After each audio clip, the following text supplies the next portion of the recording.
Submit to the High Council here on World Class Bullshitters. I'm your host, Jeff Hicks, and with me tonight is the one, the only, Caffeinated Wolf. Hey, what is going on, Jeff? What is going on, chat? Fantastic to be back and to see all of you amazing people. And we are also joined tonight by a man with a PhD, a script doctor. What is up, script doctor? How you doing tonight? I'm doing well. Kapla, everybody. Success for tonight's High Council, and thanks so much for inviting me to hang out with you guys and everyone in the chat. And hello to everyone in the chat this evening. Our friend Darian217 is correct. He says, "Holy smokes, looks like I'm on time." Here I am, Jeff. He was waiting for me to show up in the chat. Of course, Darian217, we waited just for you, and that is why we are live right now. Hey, you're on time, we were not. Yeah. Now, let's give a shout-out or a hail to our other audience members. We have a lot of people joining us. We have our friend Cortanas. We have Enrique Vasquez. Hail to you, my friend. We have Eric Bay Anderson. Miss Ninja Julian. Thank you, my friend. We also have Cosmic Vader.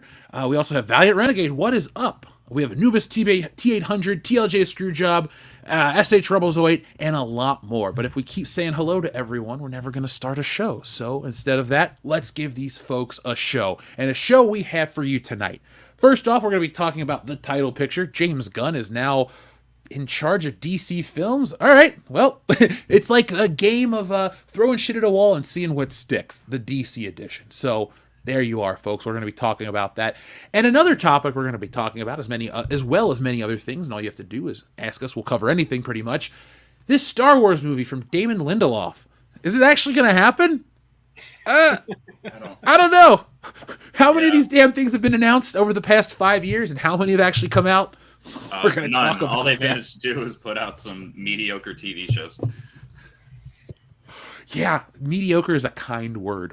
Now, folks, last week, I had said that we're going to change the way we review Andor. So I'm going to put out an official video, short, something to let everybody know.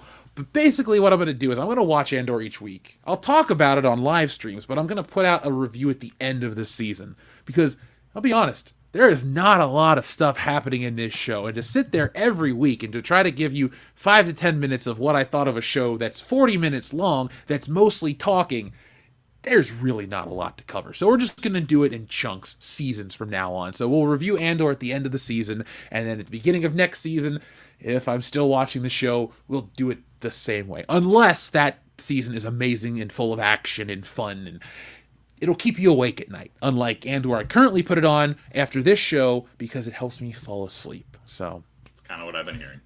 Yeah.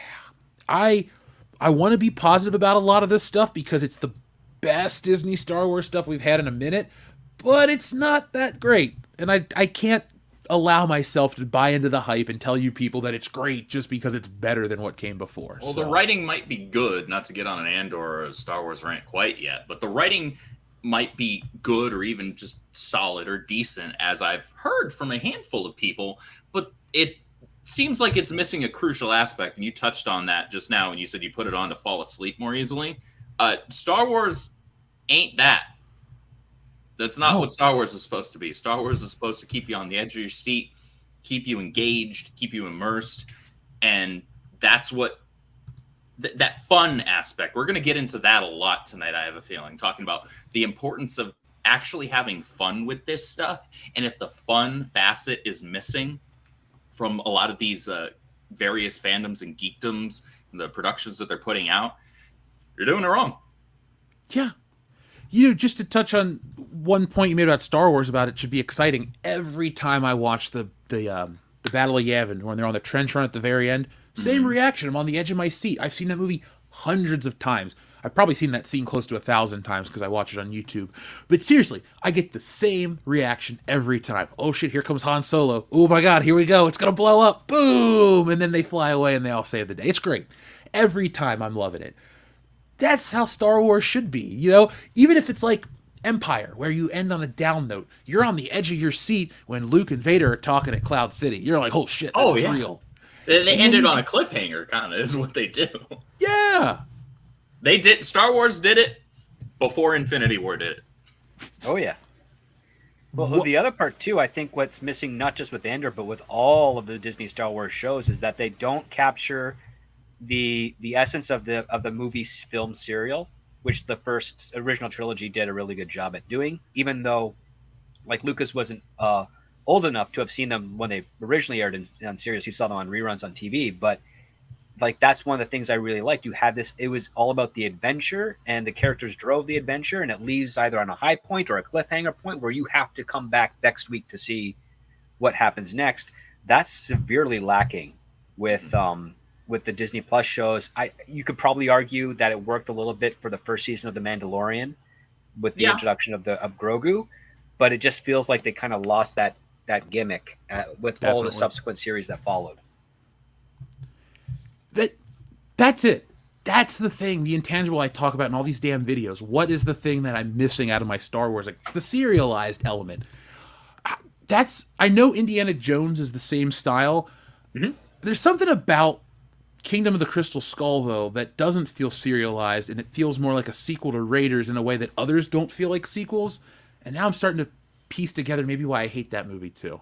Well, the other aspect to it, and it's one of the things that I enjoyed about the original first three, is that there's always a religious connection to the archaeology aspect to it, and they abandoned that with Crystal Skull, and they just made it kind of definitively aliens.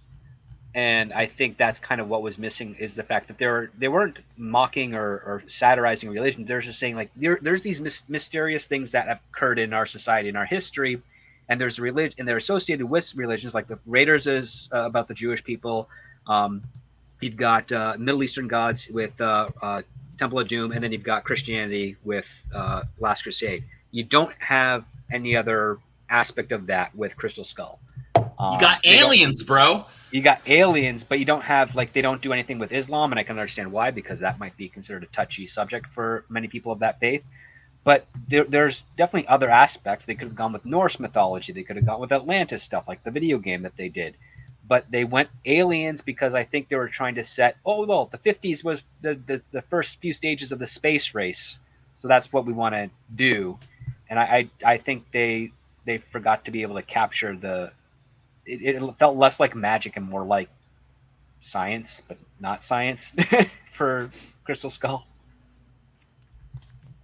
Well, where Thor comes from, they're one and the same. We watched it recently for the drunk commentary. Say what? I understood that reference. Thank you. I think that might be my favorite MCU line ever, because I use it all the time. Anytime people make a comparison of two things, I always go, where I come from, they're one and the same. And like 1 out of 10 people maybe get it. Everybody looks at me like I'm crazy. But I never, like, I always say that. You cannot set me up for that line, and I won't use it. Oh, my God. There we go. JD89, or 1989. It belongs in a museum. God, I love Indiana Jones. I'm so dreading part 5. But we get to make fun of Kathleen Kennedy tonight, folks. Always a good night when we get to make fun of her, because that chick is the worst. She doesn't make it particularly difficult either. No, Kathleen Kennedy is like if you dunk on a grade schooler. Yeah, you dunked on somebody, but it's a grade schooler. But it wasn't a fair fight. No. So, I know somebody who's known somebody that worked for her. So that's as like close as I can get. But I have heard a lot of the terrible things that we've said about her on the channel are true. I've heard it from very reputable sources that I can't go and tell you who told me shit, but they're like, yeah, blah, blah, blah. And I'm just like, it's so gratifying to know that she really is as terrible as we all assume she is. Because it would be weird if she's like this really nice lady and we're all like, yeah, you're a terrible person for fucking up Star Wars, but she's really sweet. No, she's a massive asshole. And everyone's like, you're an asshole. So it feels good to talk about that. Jesse's heard that story many times. I can't even watch the freaking, what's it called? Like special features, or at least certain special features for Jurassic Park 3 anymore, which I guess I don't want to really watch Jurassic Park 3 anymore to begin with, now that I think about it. But I used to watch the movie a lot when I was a kid, and I used to watch the like directorial stuff on the bonus parts of the disc. Mm-hmm. And there's several parts where like she's front and center in an interview on one of the featurettes and whatnot, and you know, she's answering questions. And now I can't bring myself to bring up that part of the DVD because I don't want to look at it. Well, the Jurassic Park 3 was a nightmare production. In fact, the director of that, who I think is Joe Dante, Joe Johnson. Or Johnson, sorry, I get those two guys confused. The Joes. I love Joe Dante. Said that he would never want to work with her ever again after that. Oh, I did not hear that, but that does not shock me at this point, really. Yeah, and I think that's one of the many unfortunate variables why he doesn't do as much as he used to when he got started and into the 90s, is because you badmouth Frank Marshall's wife, even if it is factual, you get a little pushback from other people in the industry, because there's various tiers of networks, and you kind of have to be as diplomatic as you possibly can, even if the person who is more powerful than you within the social structure is a jerk. And it's not a great or healthy atmosphere to be in. I don't like it either. That's why I become anonymous here. But it is the way things are. One thing I do know is that prior to her getting a lot of the power that she did have, is she did know how to mitigate cast relations on sets when there were problems. I think she may have lost that skill as she got higher up on the chain of command, so to speak.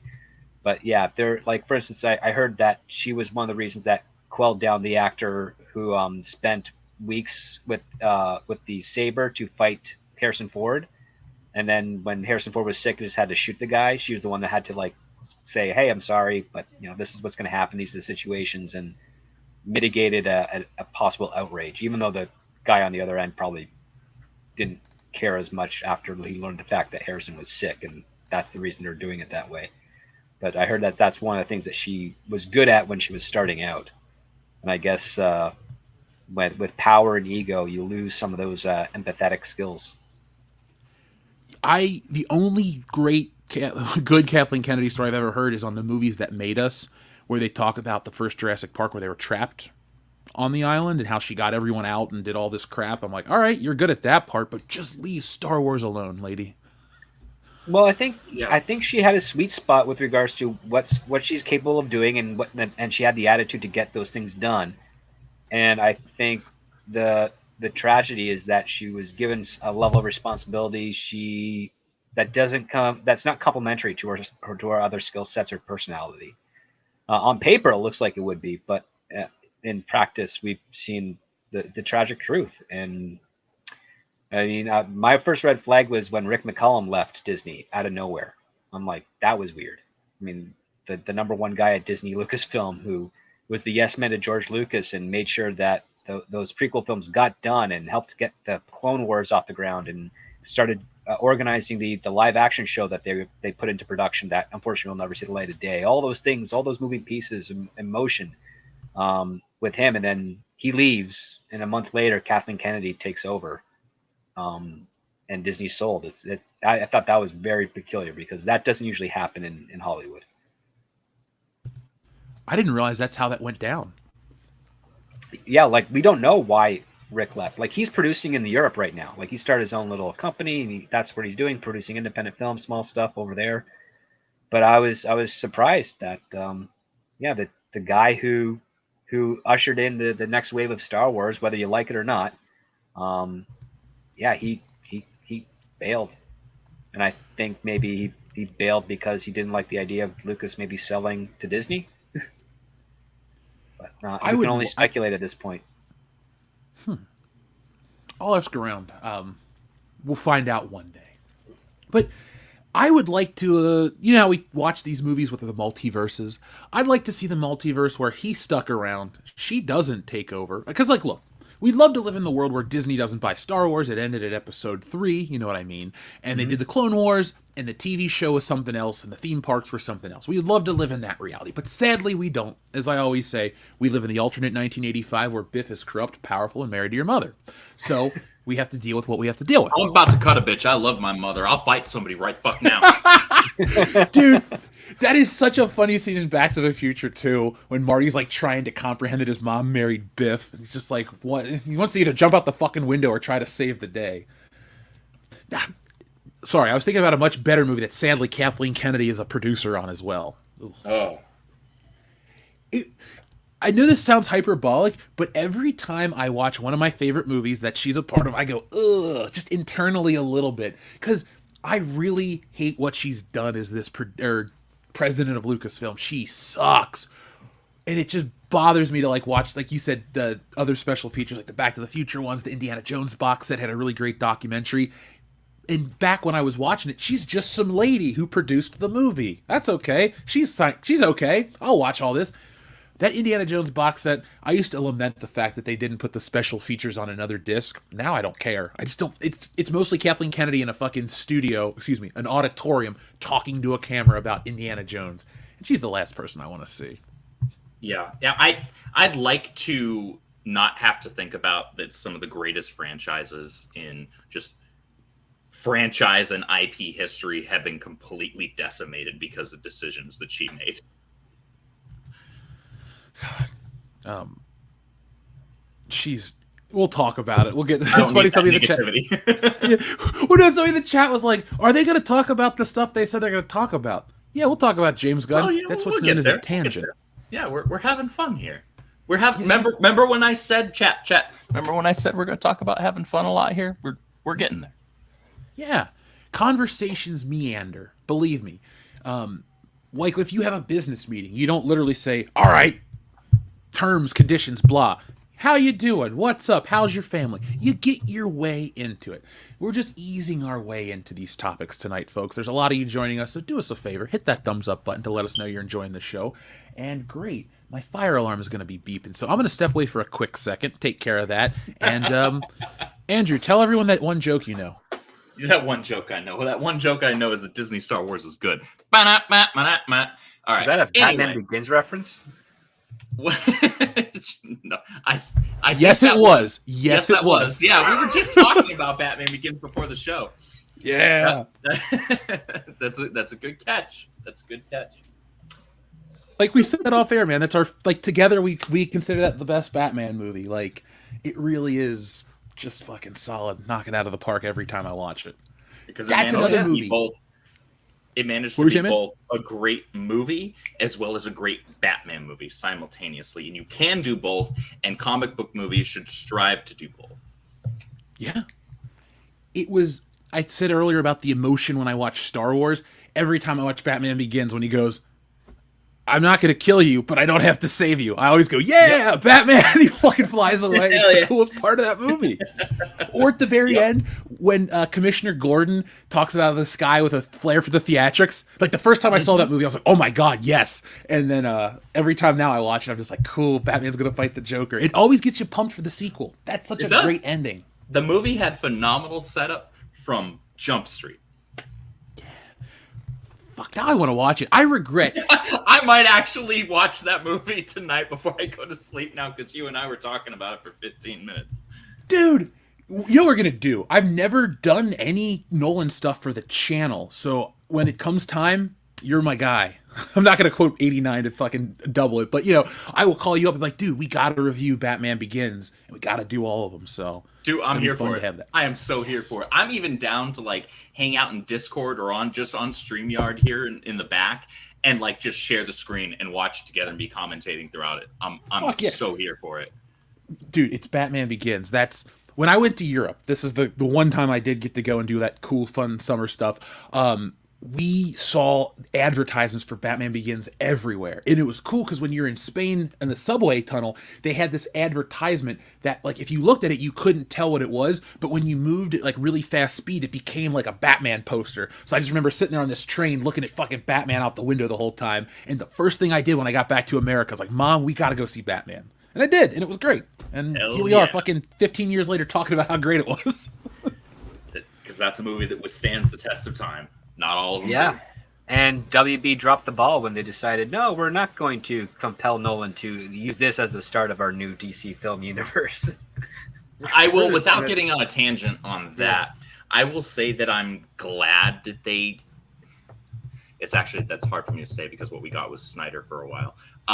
But I will say that I am glad that Nolan's setup wasn't exactly what we were going to get, because his was meant to be very just grounded in reality. There wasn't any of the fantastical stuff, no magic, none of that.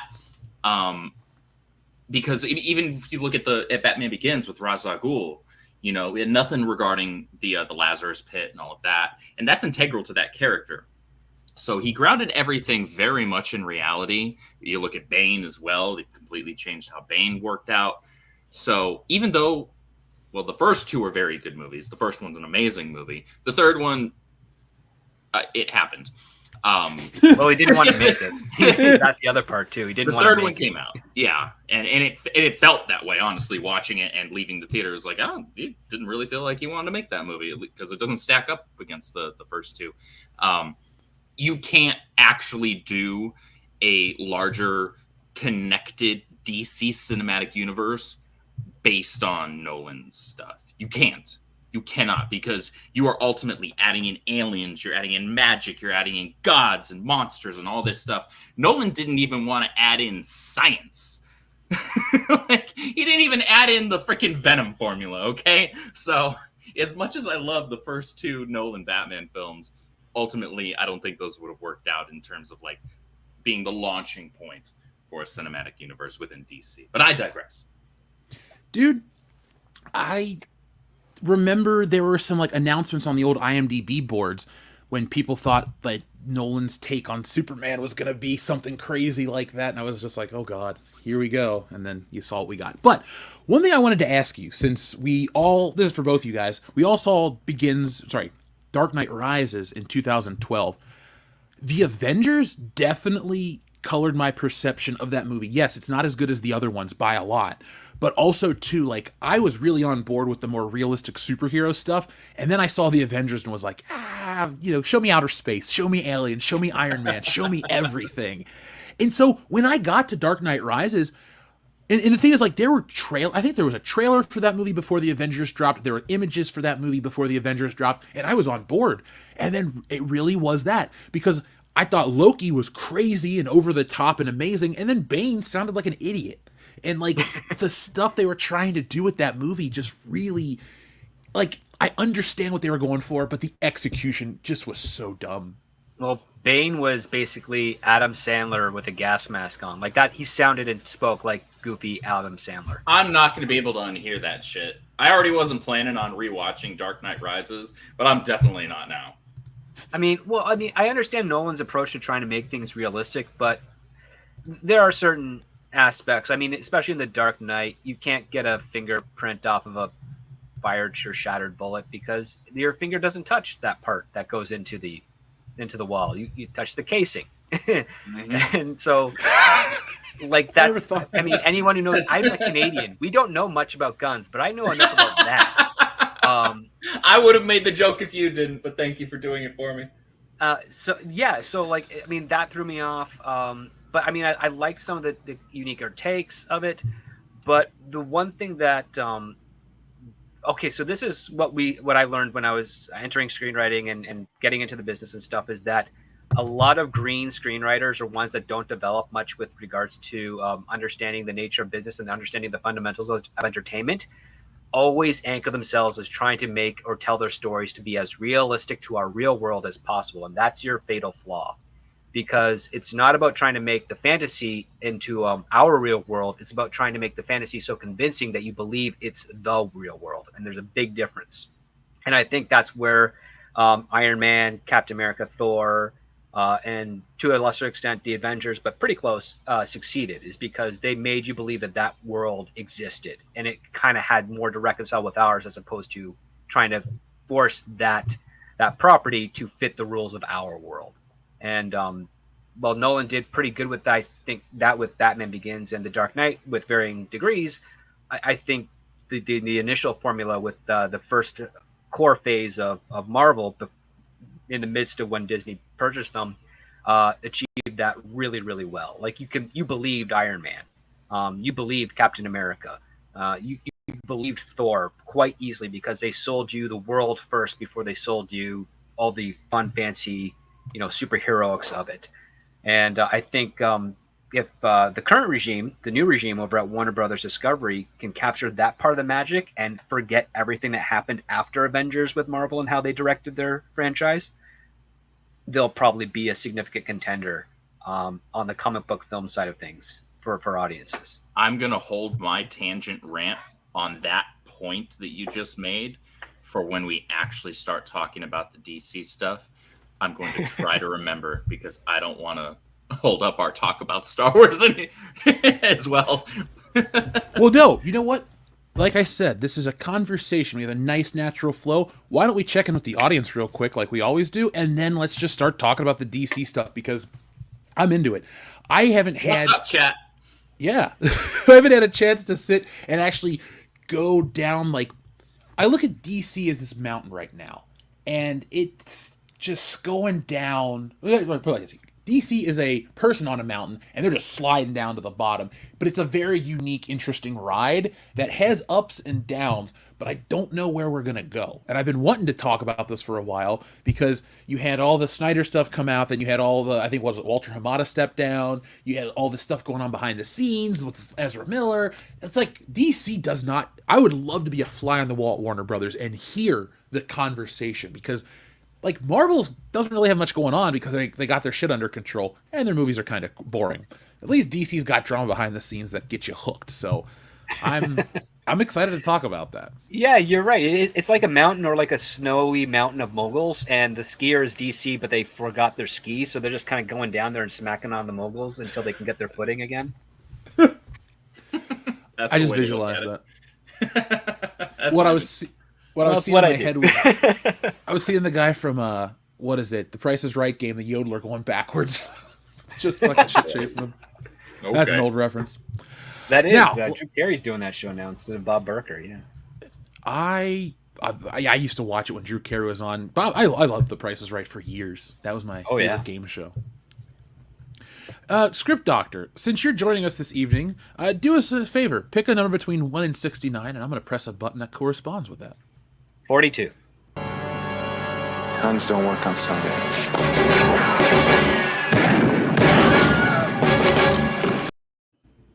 There we go. For the Magnum PI fans out there, and you know what we need now is a hitchhiker's button since you picked 42. Yeah, exactly. And it needs to be what's the answer to life or the universe or whatever the hell the question was. When they finally get there, they ask the question, and it's like, 42.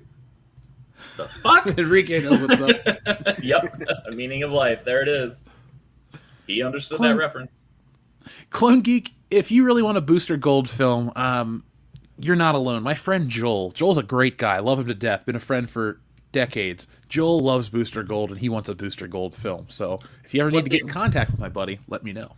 What they really should do is do it, because I don't know if, like, look, Marvel in, their first 3 phases managed to strike gold with just about everything. They kicked off their cinematic universe with Iron Man, a B-tier hero, okay? They also made the Guardians of the Galaxy household names. Those are C-tier heroes, all right? DC hasn't been able to actually put out a Batman film that was really, really good or a Superman film yet. They also screwed up having the DC Trinity in a single film together. So I don't know if they could justify putting out a Booster Gold film quite yet. However, what I think they should do if they were to put Booster Gold in a film is make sure you're doing Booster Gold and Blue Beetle. Because I think that if you put those 2 characters on screen together with actors that can have that on-screen chemistry that the 2 characters in the comic books have, you could actually have something there. Something it would be a time travel for the audience. It'd be like a time travel buddy cop film. Absolutely. Yeah. And I think what they could do certain things, like even if it's just for the sake of a gimmick, have them jump to certain points that we've already seen in the DC cinematic universe and make, whether it's off color or funny commentary about it, kind of like in the similar vein of what Deadpool 2 did at the very end, right? I think you could make that work with those characters. But anyway.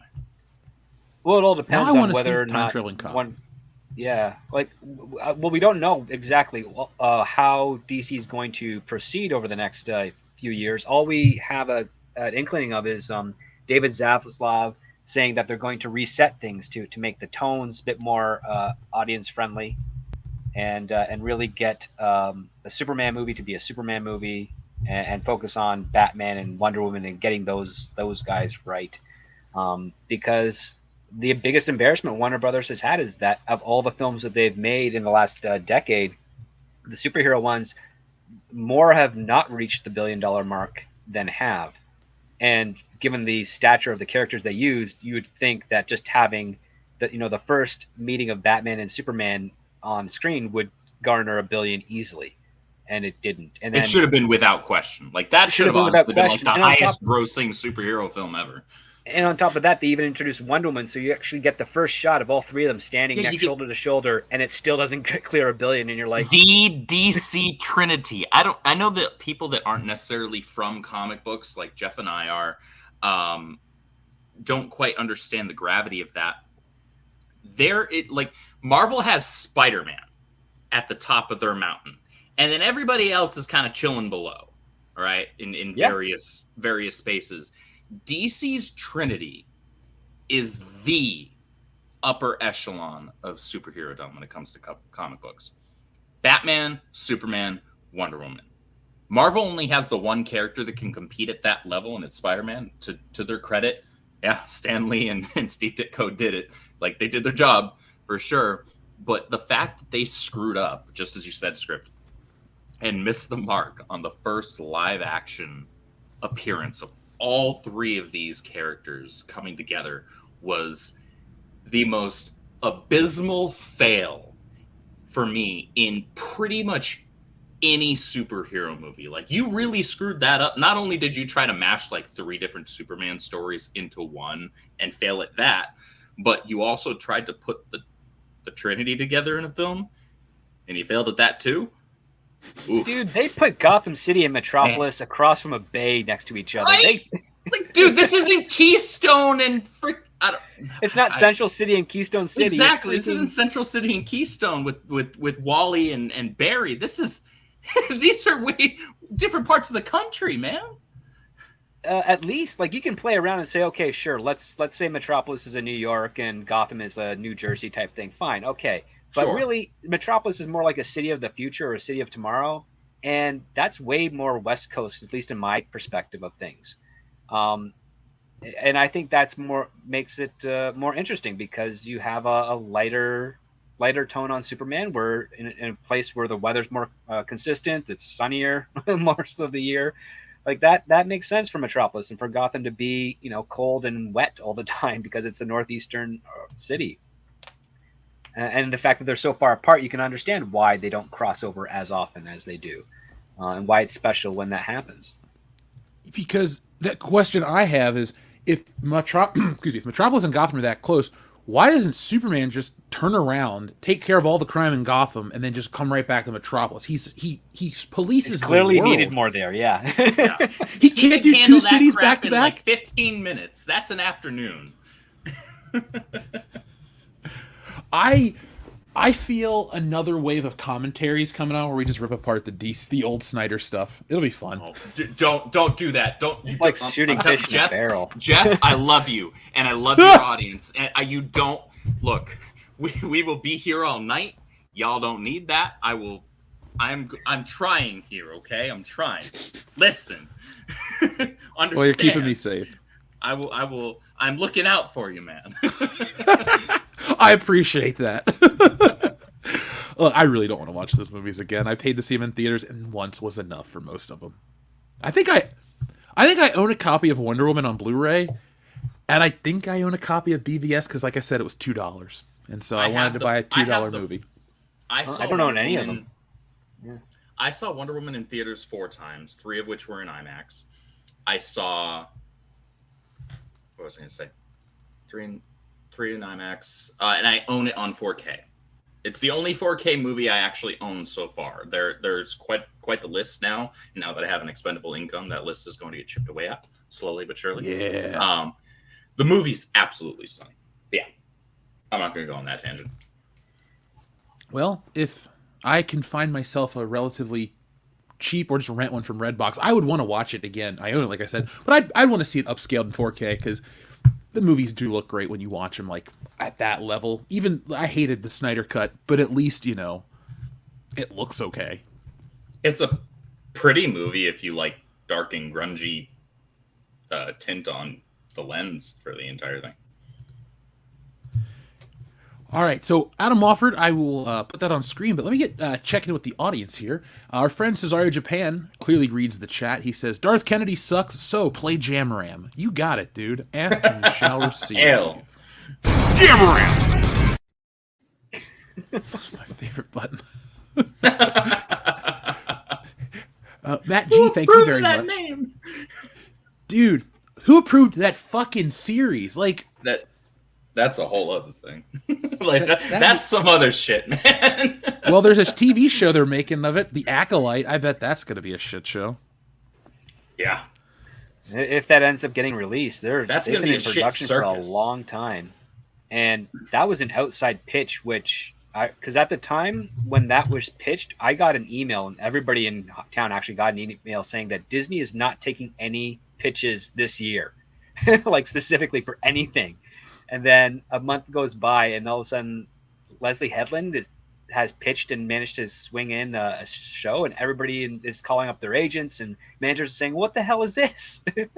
Like, Disney said they were rejecting any submissions. Why is this going ahead? Get me in there. Get in. And yeah, Disney had to had a tough year when they made that announcement after previously telling them, don't waste your time pitching to us. We're busy fixing all of our internal slates and stuff. So they can't get people excited over a show that supposedly actually has decent writing. So, like, with a character we've already seen before and are at least somewhat familiar with, even if he wasn't particularly likable or charismatic, we at least know who the hell he is. And they expect people to get it. Yeah, we saw him die. That too. That was the highlight of that movie. Second only to Darth Vader, doing his thing. That's the only reason to watch that movie at all at this point. Yeah. I can't wrap my head around people being excited for the Acolyte. Like, anytime people were saying that they were excited on Twitter about, people haven't said anything about that project in months, if not over a year, on social media. Shows how much people actually gave a damn. But when they were at the beginning, it was like, what the hell are you actually excited for? You don't know anything about this. There's nothing to be excited for. They just slapped the Star Wars label on another project and expected you to be enthused. And some people were. Most of us were like, what? And we got to wait and see, because I don't blindly buy into any branded thing. Isn't going to get me to go, yeah, I'll buy it right away. I got to see it. You can't show me a logo for example, the Thunderbolts sound like an interesting concept, but until you were to hear the Harrison Ford's involved, like me, I was like, nothing. Now I'm just like, well, fuck, it's Harrison Ford. I gotta see it. So it's like, you gotta have more out there, folks. At least for me to want to see it. Yeah. Now, I don't know if you guys heard this. This is from Matt G. He says, we have a new Doctor Who, the 14th Doctor, LOL. Did you hear who it actually is? Doctor? I know absolutely nothing about Doctor Who, aside from that he is a character that reincarnates. That's all I know.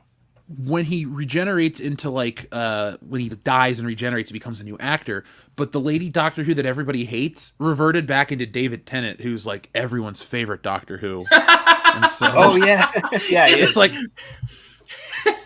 Now this I have to ask, because I'll admit, and I apologize to any Whovians in the chat. It just wasn't my type of science fiction.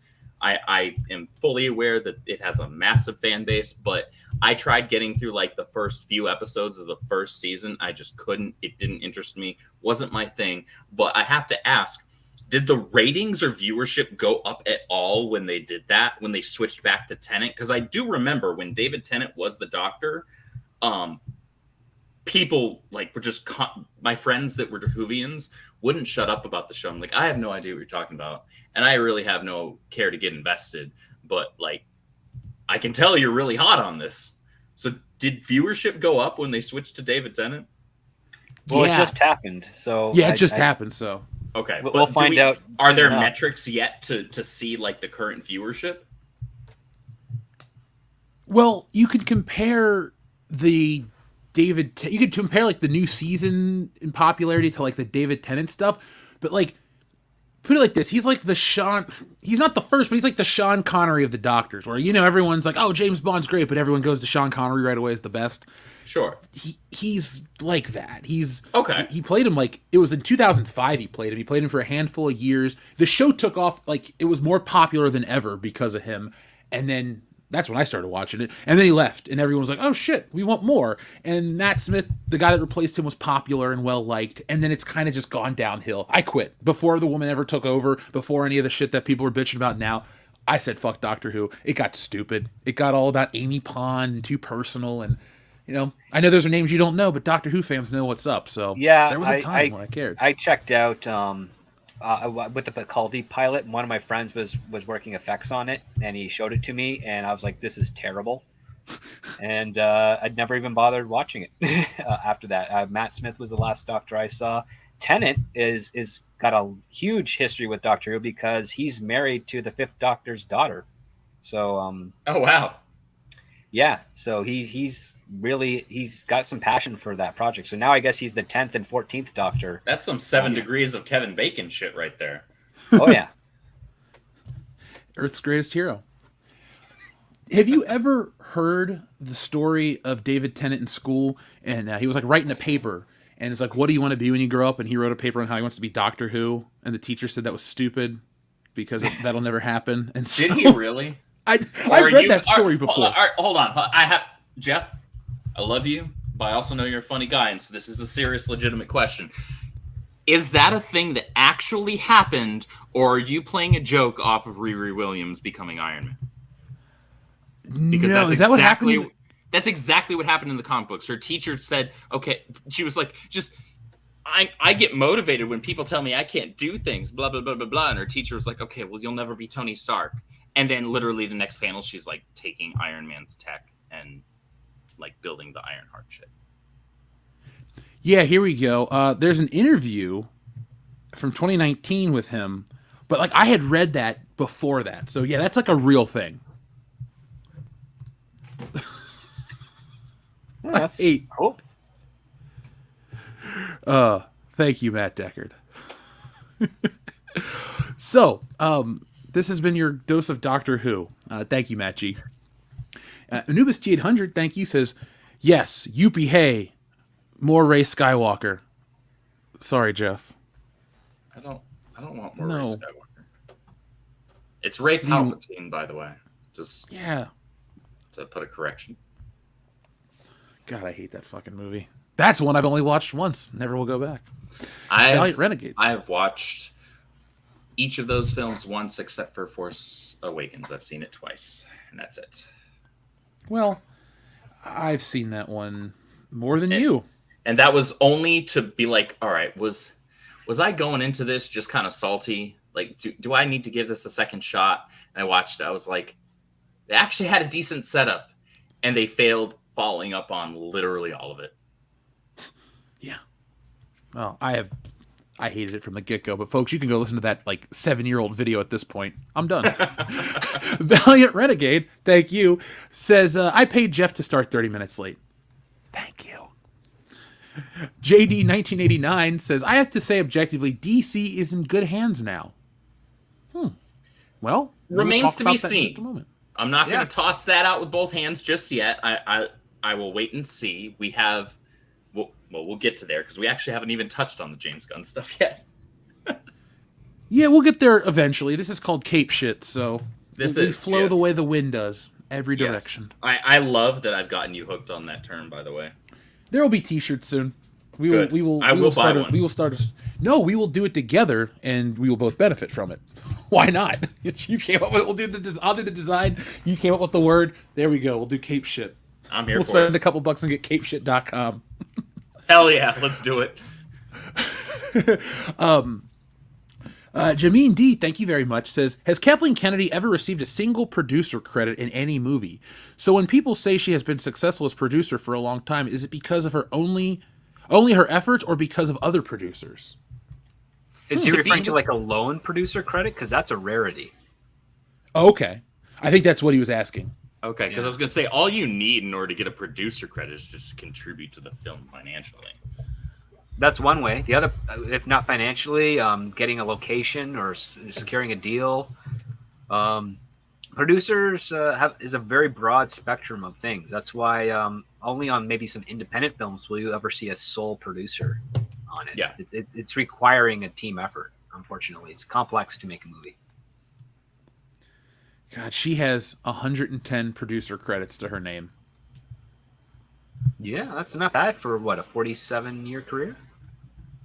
Almost. Yeah, like, I didn't realize there was a Lando TV show in production. Wait, what? Yeah, Lando TV series producer, one episode announced. We're gonna have a Pando Lando show. Oh wait, I'm good. they announced that 3 years ago at one of those Disney things. But it's never. We don't know if it's going to actually. See, that's how much I cared when they announced it, because I don't even remember, and that's honestly not that It was. long ago. I think they announced it alongside the Rangers of the New Republic, and that show's probably canned. I bet that show's canned because I have a feeling that show was initially tied to Gina Carano's character. Oh, I know that she was a part of it, but she was gonna be used to bring audiences over, and then they were going to launch her own show after that. Rangers was gonna focus more on a couple of the X-wing pilots and some of the secondary characters that they had. You see, and again, we keep talking about tangents a lot here, but I guess we can't help it, and the conversation's flowing, so why the fuck not? I love Gina Carano as a human being. I think she seemed, I don't know her personally, but she seems by all rights to be a lovely, wonderful human being. I agree with her on a lot of things. She's a fine actress. She's nothing extraordinary. I don't personally think that she could have helmed her own show. However, I think that if you put her with like a group of characters in the New Republic with which she had strong chemistry with, you could have had something really freaking fun. Because her character, while she's not an amazing actress, I think Cara Dune had an interesting enough backstory when we hear in season 2 of Mandalorian that, oh shit, she lost her entire that's where she's from? Oh. Yeah. There's just having that there opened up a myriad of possibilities what you could do with the character there in terms of trauma, in terms of motivation, all sorts of things that like survivor's guilt. Yeah, a good writer could take full advantage of and give you something incredible to sink your teeth into. But if you're keeping Carano as an actress, you know, I don't think she has the presence necessarily to helm an entire series by herself.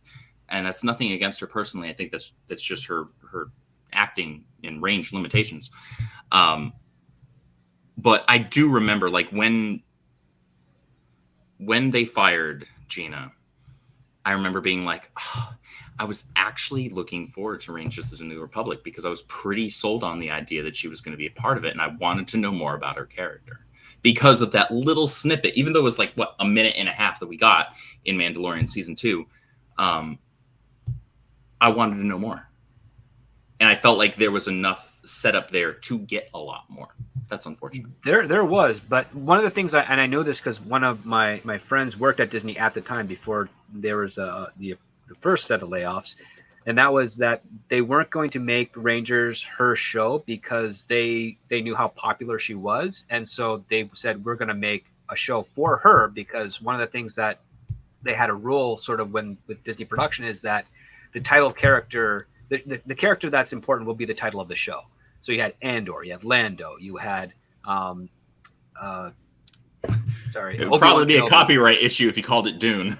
Yeah. No, it'd be, the working title that they were throwing around was Marshal Dune because that was her title in the show. She was Marshal of that planet.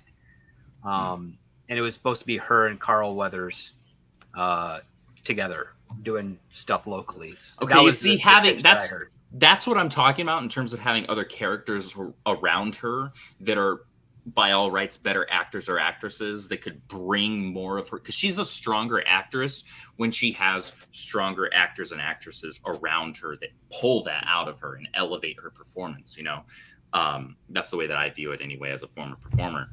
Yeah, in but that was a staging show stuff. pending on the success of Rangers. Like that's the thing. Like she was gonna be, she was gonna be in Rangers the same amount she was in Mandalorian season 2 is what I was told. Like she'd be in the pilot and a couple of follow up episodes, but it was mostly about just bringing together this new team. And if her character was still popular with that series, she would get Marshall Dune following up to run, I guess, in between all the other Disney series. Like that was the plan that I had heard. Even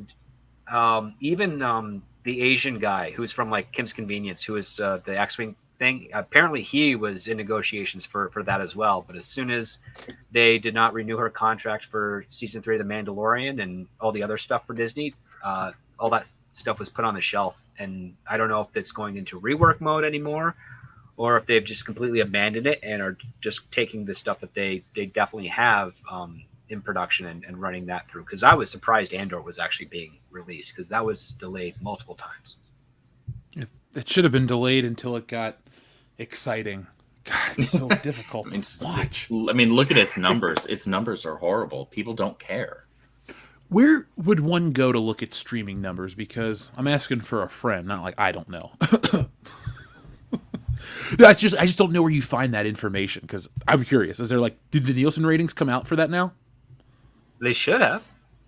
Yeah, I believe if you go to Valiant Renegade's channel, Valiant, if you're in the chat, you can correct me if I'm misquoting on this, but I feel like Valiant has covered that on his channel. Folks, so check Valiant out is strictly a numbers guy. Like he will cover you. He is no bullshit. He will just give you the hard numbers. This is what the actual statistics say. He won't. He'll give his opinion here and there, but if you want hard facts, hard numbers, that's your guy. Well, I'm glad to be able to call him a YouTube friend. We've streamed on his channel many times. He's been on here before, and folks, check him out. Valiant Renegade's a cool dude. Oh yeah, he was here earlier. Guy. He's the reason we were late. Yeah, Valiant's a great guy. So, up next, we have... Oh, yeah, we're in the middle of checking in with the audience. And then we're going to jump right in, folks. I promise. Even though everyone's having a good time so far. Anubis T800 says, my favorite story from Kathleen Kennedy is when Jeff told us she was behind the movie about the white apes. What a shit show this was. Is that Congo? Congo, you mean? Frank Marshall and her worked together on that. Congo! God, I haven't seen Congo in 20-something years. It's a very silly film. It really bothers me that, like, Kathleen Kennedy's fingerprints are on basically my entire cinematic life and childhood. It's like, hey, Tiny Toon Adventures, Feifel Goes West. I loved those shows. Oh, man, she even produced the Flintstones movie? Yeah, that one sucks. Oh, yeah, she was tight with Amblin for a long time. And Amblin was the kids' production house, really. I definitely like a lot of the Amblin stuff, but they were never number one. I think they were like a close second on a lot of that stuff for me, because even though it was generic, the Power Rangers, that was the one kid show that looked like shit, but I liked more than anything else. Like, hindsight is 2020. Like, these Batman episodes are pristine. The animation's perfect. The writing is tight. Power Rangers makes little to no sense, but I'm still on board for it. Like, it's still Morphin time. If we're talking about Mighty Morphin, that is all I could comment on. But I gave up Power after Rangers. I dug Power Rangers. I grew out of it pretty quick because I was like 8 when it started. I liked that first season. But I was 5, I think, or maybe when 6. I found out it was part of Super Sentai, and then I managed to like go to Chinatown and then find all those DVDs and VHS tapes in the mid 90s and watch the stuff it was based off. I got hooked on that. Those are really good shows. You have like between 45 and 50 episodes, and it's serialized. It's like one large story right over that entire thing. And I was like, yeah, this is way better than Power Rangers. Although Power Rangers did have like an attempt to try and infuse some comedy in it, like with the Bulk and Skull characters. The Rookie Critic is the guy, if you guys know him on YouTube, he's the guy to talk to when it comes to Power Rangers knowledge. But it's a kind of a funny, wild ride talking about like the actual behind the scenes stuff for the Power Rangers, like Western show that we got, and the footage that they took from the Super Sentai from Japan and all of that. Like it's a whole, and even the costumes they were deal. sent, Yeah. like they were sent the original costumes, but they weren't laundered, so they stunk. Yeah, it's a huge whole deal when it comes to that. I'm not super familiar with the back end of it myself because, like I said, I watched all of Mighty Morphin plus the Mighty Morphin movie when I was a kid. I probably saw the first few episodes of Zeo, but then Pokemon came out and I got into other shit. Yeah, like I was one of like maybe 100 writers that wrote and submitted the Power Rangers movie to Lionsgate when they had the assignment put out, and I was bummed that they didn't pick mine because I really dug that script. That was fun. I merged in some of the Super Sentai stuff to give it a nice core to it. Are you allowed to talk about it or not really? They decided to go with the Krispy Kreme version. Because I didn't like the 2017 movie, but I didn't hate it. I thought it could have been worse. Like Turbo Power Rangers movie, I thought was a shittier movie than the 2017 one. But they don't need to make Power Rangers edgy, but they also don't need to make it saccharine. Like maybe if the producers of this shit at Hasbro would, instead of trying to modernize the Saved by the Bell moments of Power Rangers and focus on the shit that the kids actually liked, the morphing, the fighting, the music, the action, the Zords. The action. You gotta. Well, that's one thing that nobody. Get the Zords for 5 minutes in that movie. What the hell? You need a 20-minute Zord battle. The Zords need to be as long as the Avengers end fight. Oh, yes. I had that at the end of mine. In fact, at the very end, I had this line where the Power Rangers jump out of their Zords. They're standing on top of a building. And they're surprising themselves that they saved the city until Zach says, "Well, most of it over there is kind of destroyed." That's the joke. And it's like, yeah, they saved the city, and that was kind of like the ending part. And people are kind of coming out of their prisons, the putty prisons that they had because they were being all round up. It was. I mean, I had a laugh at it. I got some good responses from my fellow writers, and my agent at the time liked it. And I will say this: we just never got anything back from Lionsgate when we sent it off to them at their request.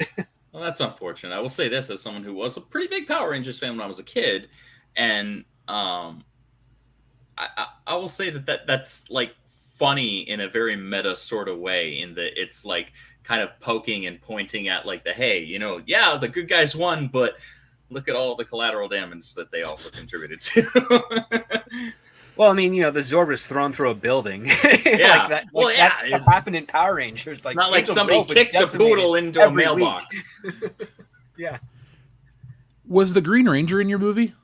That's question. The original Green Ranger was in my movie, and I set him up at the end because when Rita was defeated, she pulls out her power coin that she stole from the original Green Ranger, and we was just left at that point there because there were strict guidelines within the assignment, which is like you cannot introduce Tommy the Green Ranger yet because I guess that's we want to bring that in for the next film. Yeah, that'd be too easy. I will say that one thing, man, we do this a lot, but it's fun anyway. With the tangent thing, I actually enjoyed that movie in a lot of ways. I wish it was a lot better, but I had fun with it. And one little lore thing that they did that I actually appreciated was that they introduced Rita in that way, that she was actually part of Zordon's team and she was the original Green Ranger. And then they do the tease at the very end and the end credits where they're calling for Tommy, blah blah blah in the detention hall. And I thought that was a fun setup. I thought there was actually something they could have done there. The movie overall was fine. It was a fun action flick to see at a late night show with some popcorn with friends. I was watching it with some other friends that had all grown up watching Mighty Morphin. We had a good enough time with it, and we made fun of it where it deserved it afterwards. But it was one of those things where it was like, yeah, like if they had done a really well written sequel, you could justify it. But I can see why they didn't do one.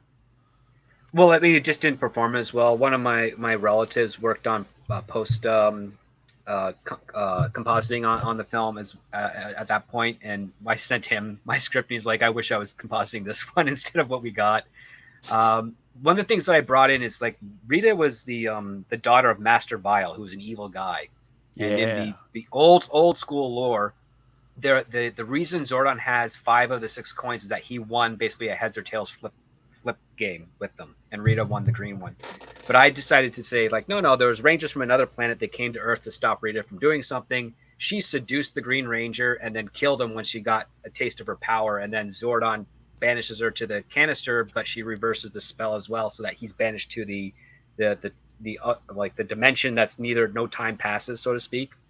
And they're stuck, and Alpha's there to like build the command center and make sure Zordon can protect Earth so that no evil can come and claim its power to take over the galaxy or what have you. That was kind of like the premise of it. So like the first 10 minutes was basically, another Power Ranger team, and then they leave behind copies of their coins based off the dinosaurs of Earth, and they go off to other adventures, and then we jump 10, 15,000 years to modern day Angel Grove, which isn't a bleak looking mining town, but a really nice, quaint suburb of a fictional city. And you just kind of have fun with the characters in that respect. I never realized you wrote that, so it's cool to have somebody that pitched a Power Rangers movie on this channel. Honestly, that was my I really do wish they purchased mine, but they did not. I wish they would have too. I mean, in my head, I've written, what I think is the world's greatest Power Ranger movie. And the reason I asked you about the Green Ranger is I think it would be a fun take to, instead of having a movie about the origin of the Power Rangers again, do a movie that basically gives you a fun recap in the style of the TV show intro, and then the movie is about, the first one's about the fighting of the Green Ranger, because I don't want to watch the Power Rangers fight Goldar again, because look, the only Power Ranger shit that makes money is the original Mighty Morphin. I am in a million of these fan groups where people go, make Zeo, make this, make that. Look, you follow the merchandise because the license holders know what makes money. There's a reason why Hasbro is making their 6th fucking set of the same original Power Rangers in just a different body type. Like, seriously, dude, they have less joints now, but they're bringing back the original characters. So those things have a lifespan of, honestly, until people my age die out. That's like pretty much your go-to. And you got to give us something new. I sat through the 2017 one. I will sit through another Power Rangers movie, but I don't think I can do another origin story. It's not a good origin. It's like, what happens? Rita escapes. Zordon randomly picks 5 teenagers, and they fight. Like, in the span of an afternoon, they have their powers, and they win their first battle. Like, it's not a deep show. So I would really love for there to be more, like, the lore go deeper, but then just give us the good parts on film. It's like, even the original Power Rangers movie is so much of them in the ninja suits walking around that other planet. I just wanted to watch them fight in the suits. I don't need to see the actors' faces. Nobody cares about them. We cared about the Blue Ranger and the Red Ranger and all this shit. Well, I had it slightly different. I had the coins chose the 5 Rangers, but they still had to earn the power, so they got the suits right away. But they had to...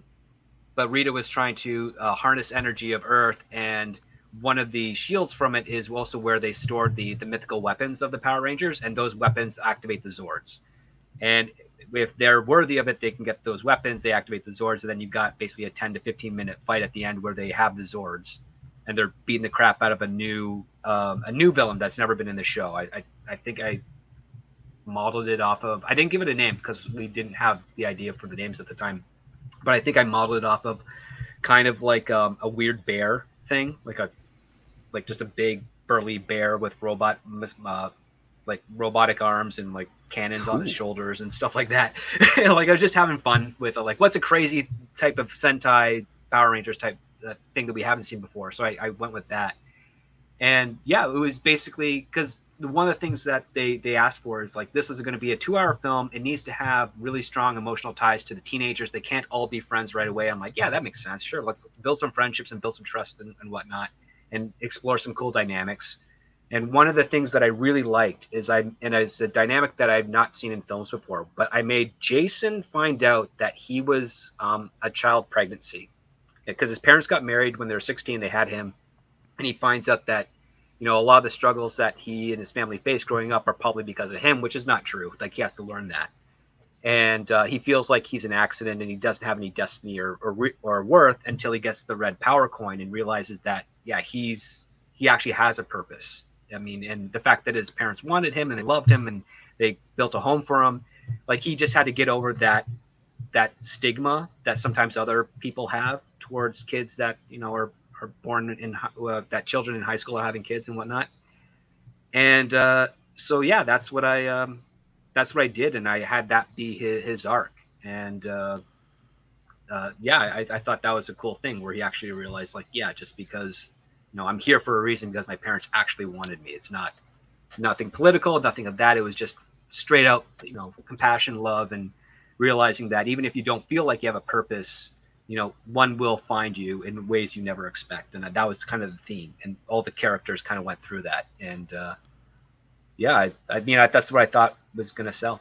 Sadly. Well, I'd like to rescind my statement about not caring about any of the teenager stuff, because I actually kind of like that one. I'm like, all right, keep telling me more, man. I want to know what happened with Jason's parents. Like, what struggles did they make? That's pretty not bad. I need to know more. Oh yeah, I made his dad a construction worker, who he dropped out of school and he got into construction to pay for and raise his kid and help his wife, finish out of school, and she became an accountant, and they end up doing well, and they're part of the community, and they themselves as parents have no issues or problems like financially or any of that stuff that you would think that's the case. They just work hard. They had help from their family that all loved him and stuff, but he just feels like he was a mistake because, I mean, and this is something I know because I have a number of godchildren. I have 7.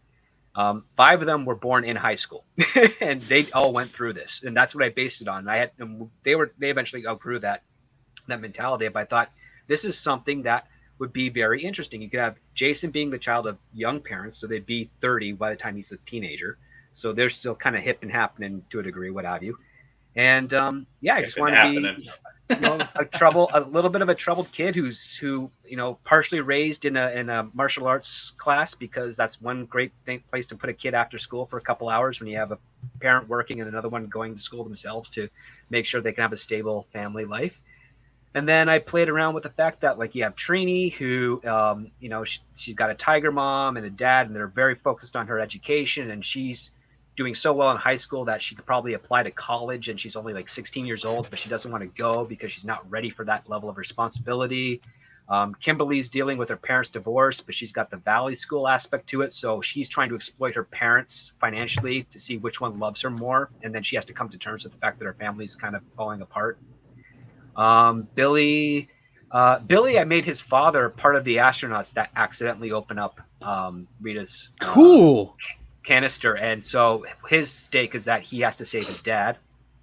And Zach is the son of a former athlete who is also a sportscaster, and he's on the football team, but he doesn't want to do that. He wants to go into the drama team and be an actor because he likes the arts more than he likes sports, and he's trying to deal with his father, keep on pushing him to scouts and all that stuff. So lots of those character aspects. And I made Bulk and Skull used to be friends with Billy, but because they used to get bullied as a kid, they started to bully Billy so that they could separate themselves from being dorks and being the jerks of high school.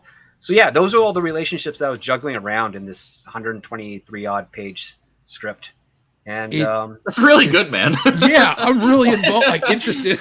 I wish we had that movie. Unfortunately, we didn't get that. It is what it is. I mean, listen, sometimes you can have great ideas that people love, but again, ideas are kind of a dime a dozen. I know from having read a bunch of other Power Ranger scripts that were done, there was overlap just by coincidence, because when you do your research into the lore of Power Rangers, you get inspired by the same source. And if you have very similar frame of references, which a lot of people in Hollywood do, you have overlaps. You have people that come up with the same ideas. Like I had the idea that Jason had a secret crush on Trini. I was not the only person that had that in there. As part of the story. So other people picked up on that as well. In fact, even in I think the 2017 movie, Jason has a crush on Kimberly in that one, I think. So it's not as much of a crush as like they kind of have a mutual like connection. If I remember. Oh, okay. Correctly. Yeah. Sorry, I only saw bits and pieces of it. I didn't get to sit through the whole I rewatched it like a month ago. That's the only reason why I remember that. Yeah. But yeah, like that's the type of stuff. I mean, my approach to it is like character first, cause and effect. What happens?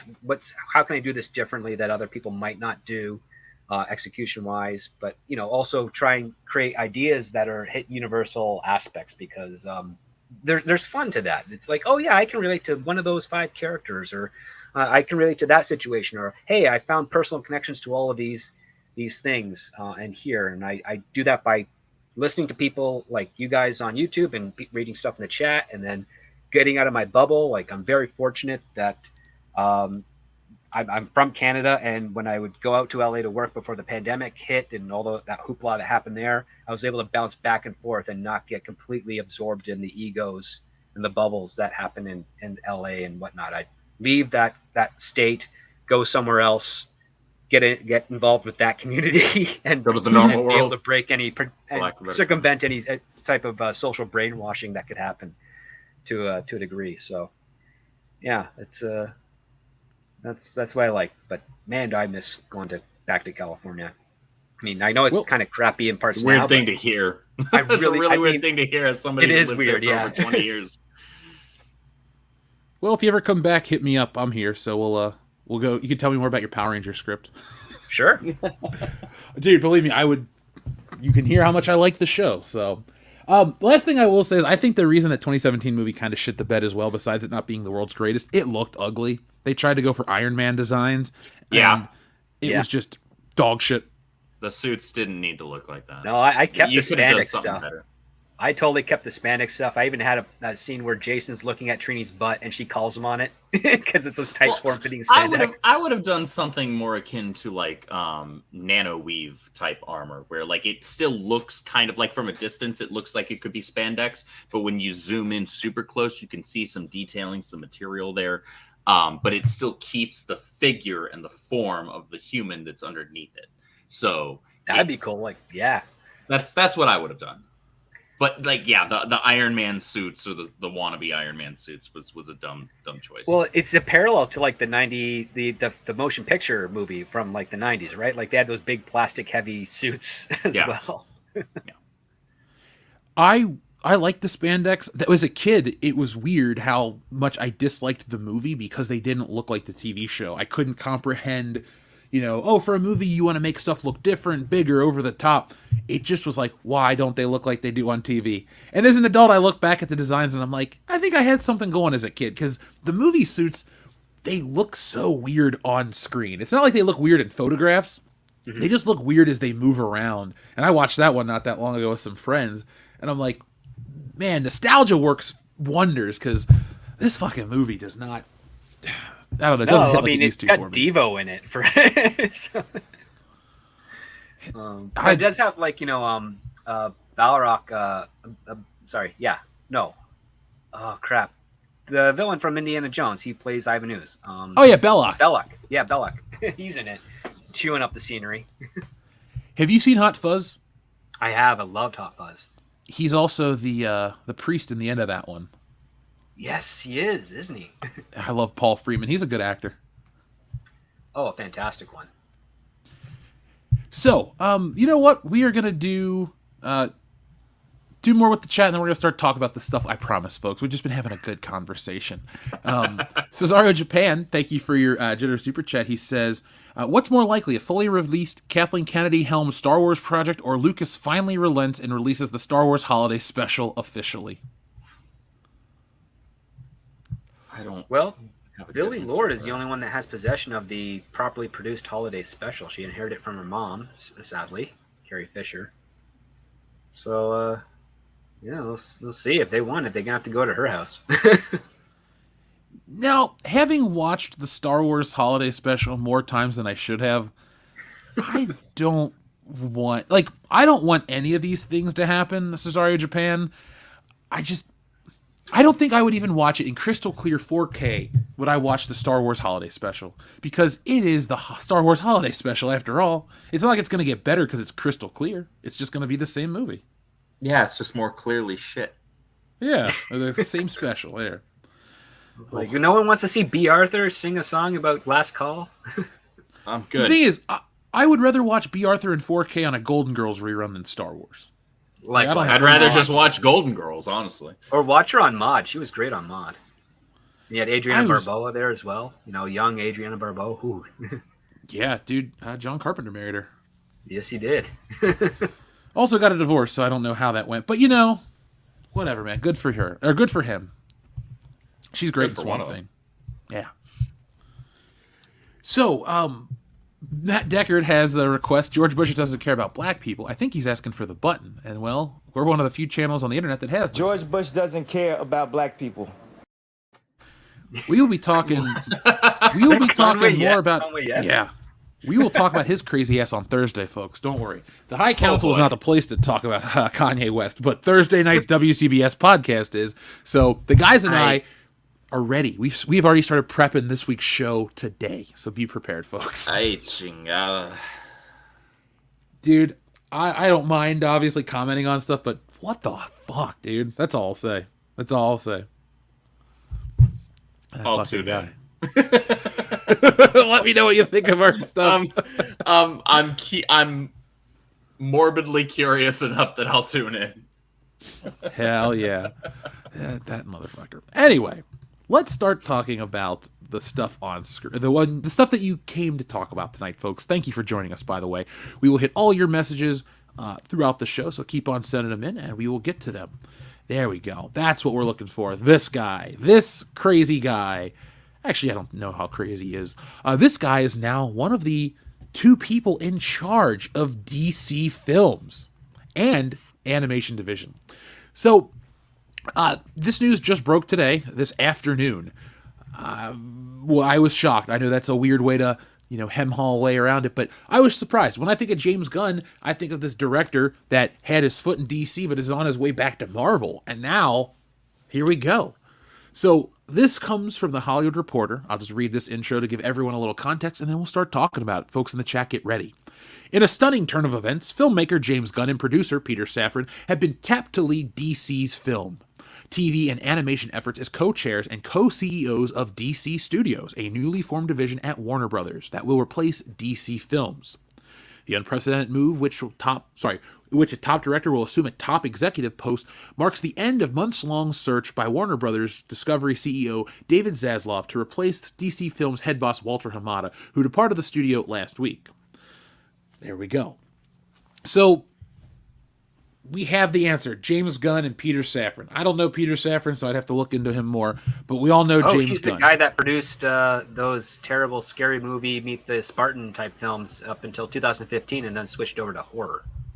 Oh, that imbues this whole conversation. No, it's good. He learned his lesson. Oh, no. Okay. Because since he stopped producing them, those guys have not made a movie since. So, yeah, that's a good call. Yeah, because, the movies that he's attached to, it starts out rough. It's got Rocket Man, which is Harlan Williams and a Disney film. But, when he gets to the horror, he's got The Hour, he's got The Conjuring. That Conjuring's a great movie. Love the Conjuring universe of films is my favorite horror films. Yeah, there's the Belko Experiment, Annabelle, Shazam, Buried, Aquaman, The Nun. Pretty good. Yeah. Which one? He did Buried. That had Ryan Reynolds in it. If you saw that, that was pretty good. I'll have to check that one out. I didn't see that. Oh, wait, no, I did see that movie years ago. That was great. Yeah. I loved that. Yeah. Jesse hasn't seen that. I might put that on for Halloween this week. There you go. That's a great movie for Halloween to scare the crap out of somebody. We've been trying to watch stuff to scare us. Now, I should preface this for those that don't, because I'm a little bit familiar with him. Some of my friends have worked with him, especially on Shazam. And so Peter is he's kind of in the same camp as Walter Hamada. Not necessarily in regards to how he would run or co-run DC, possibly, but just the fact that they overlap with a lot of the horror productions, because Hamada came from the horror side of things before he was appointed head of DC. And the other part, too, is that Peter Safran is also James Gunn's manager. So he's the one that helps make sure that James Gunn stays on track and on brand with his content. So you've got a good pairing. And I suspect because Warner Brothers has been asking James Gunn to helm this for over a year. And James Gunn is a creative. He doesn't like to do business type of stuff. And I think what ended up happening is he said, listen, I'll do this if I only have to worry about the creative side and you hire my manager, who we have had a good, successful career with, as the business side of things. And the good news is that Peter is purely a producer. He's not a writer. He's not a director. He's not an editor. He's not trying to be anything else. He's not a J.J. Abrams type. He's just a guy that cares about the money, getting it done. And the other part, too, is all of the movies that he has produced, aside from a handful of the DC superheroes, have been trying to be very low-budget films.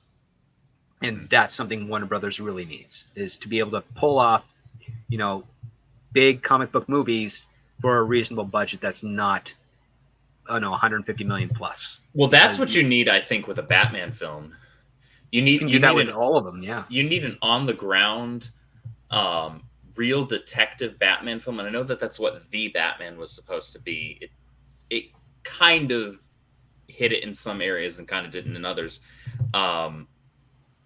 You don't need to do like crazy magical stuff with Batman starting out at the very least, and I think you can do a really great Batman movie with a low budget. Yeah, I would actually like to see them like face that challenge. How to do? You shouldn't need a ton of CG work to do a good Batman film. No, the Batman I thought had Batman story with Clayface, and you don't have to do much CG work because you just hire a bunch of actors to pose as other things that Clayface is doing, and you can have a really cool mystery of trying to find, the criminal who can hide as almost anybody. I like that idea actually quite a bit. Yeah, because Batman's the detective. See, this is why you're the script doctor, man. Just like that, you rattle off something that I'm ready to go watch. I've got a number of stuff ready to go, and don't get me wrong, I have since before Black Adam came out and they announced that Hiram Garcia was one of the producers for the next Superman film. I have been putting out feelers to get full contact information so I could just pitch this guy some takes. Because I would have a lot of fun doing it, and I'm more of a fan of making money than I am of the heroes, but I'm a big fan of those heroes. So that just tells you what I've got in mind. I respect the honesty. Yeah. It's so weird that he's the big producer in Hollywood, because I've been a fan of The Rock forever, and that's his former brother-in-law. So I just remember that guy as his brother-in-law that went to WrestleMania 15 and geeked out because he got free gym shoes and free shit everywhere The Rock went.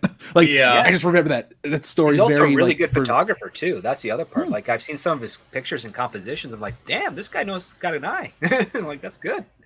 I don't even know what he looks like because there's no picture of him in the book. I've just read that book so many times. That's where I know him. You brought up, Andrew, you brought up the price of a Batman movie. The Batman cost about $200 million, which I don't know. There's no reason a Batman movie should cost that much money unless you are doing, no, I take that back. I'm gonna cut my own thought off there. Even if you're doing Mr. Freeze and a really good looking Mr. Freeze, your Batman movie should not cost $200 million at all. It shouldn't even be close to that. The only reason it'd be that high is if you got some very expensive actors. That's the only justification I can. And that's actually a problem, I think, in Hollywood, and a problem that maybe some parts of our own fandoms have set when we do all these fan castings in our head, like, oh, I'd love to see this person as this. And obviously, in the vast majority of cases, those fan castings don't happen. There are only a handful that have actually come to fruition.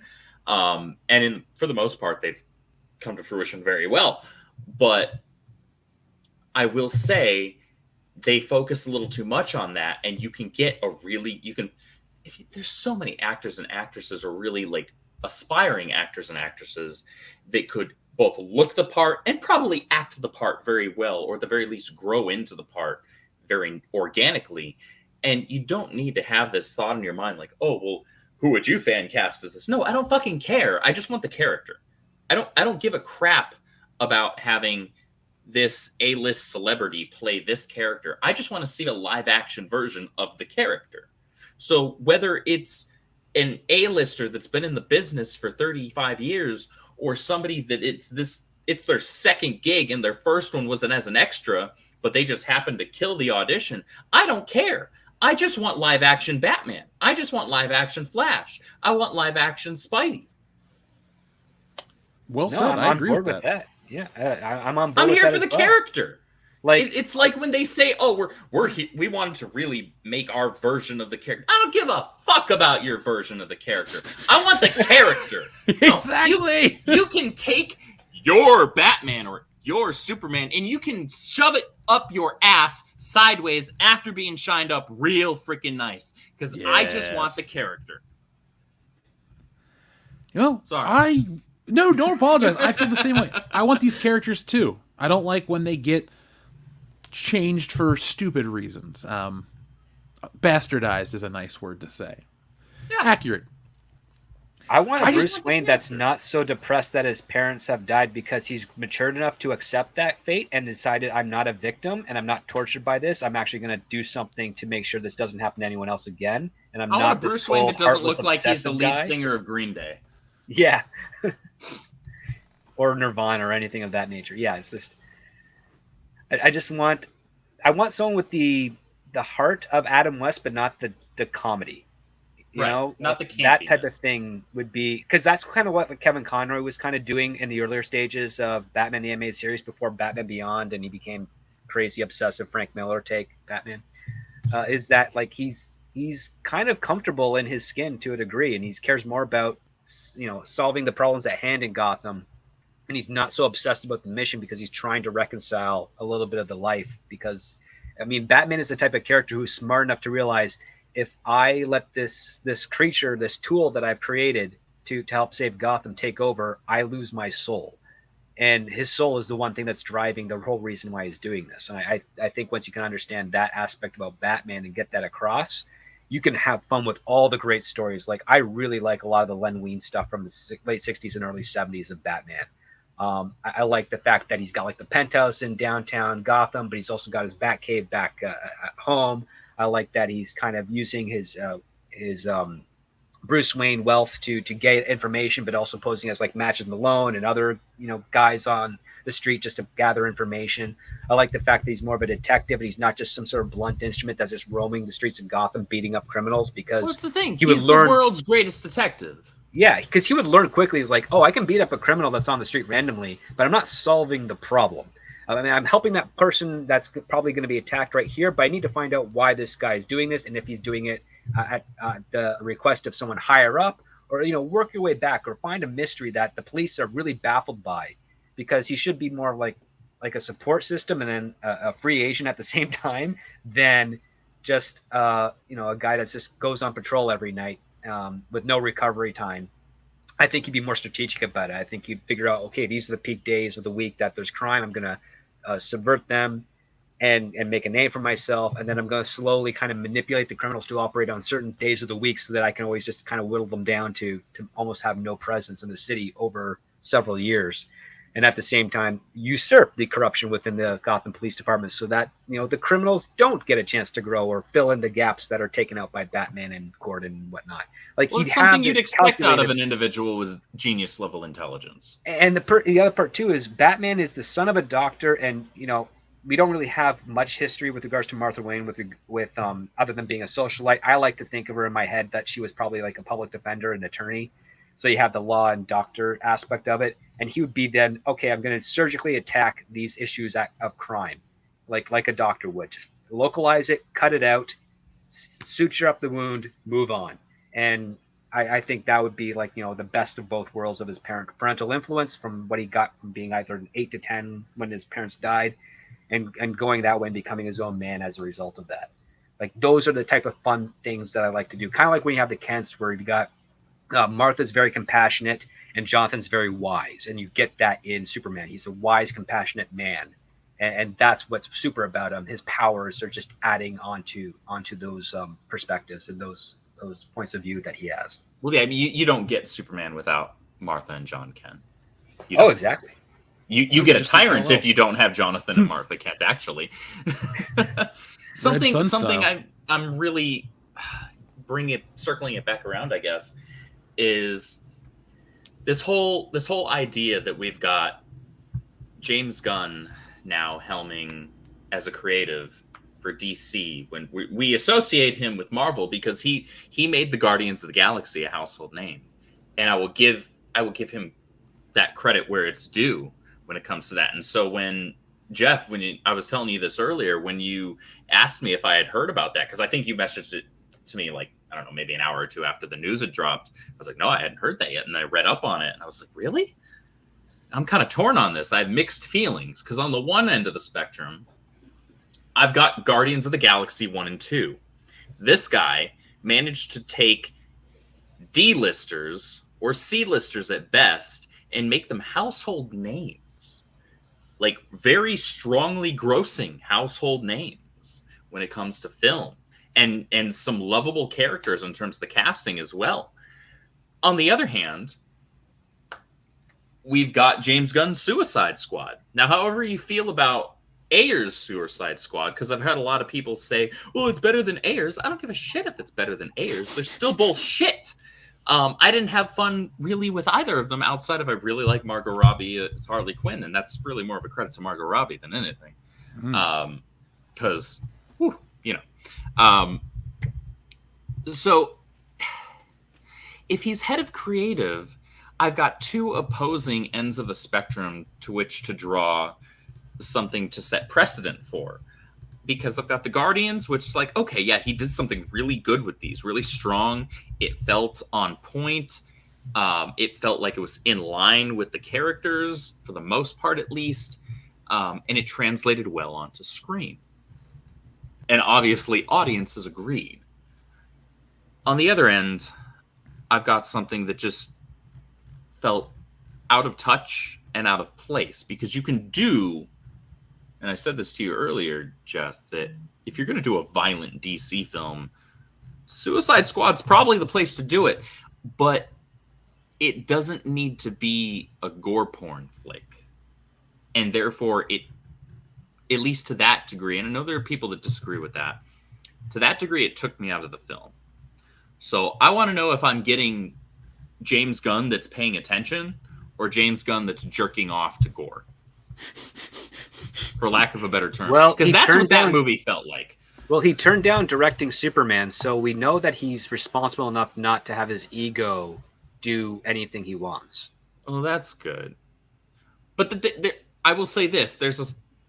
I'm trying to separate, and this, unfortunately, there's a lot of ego in Hollywood, and therefore this doesn't get separated often enough.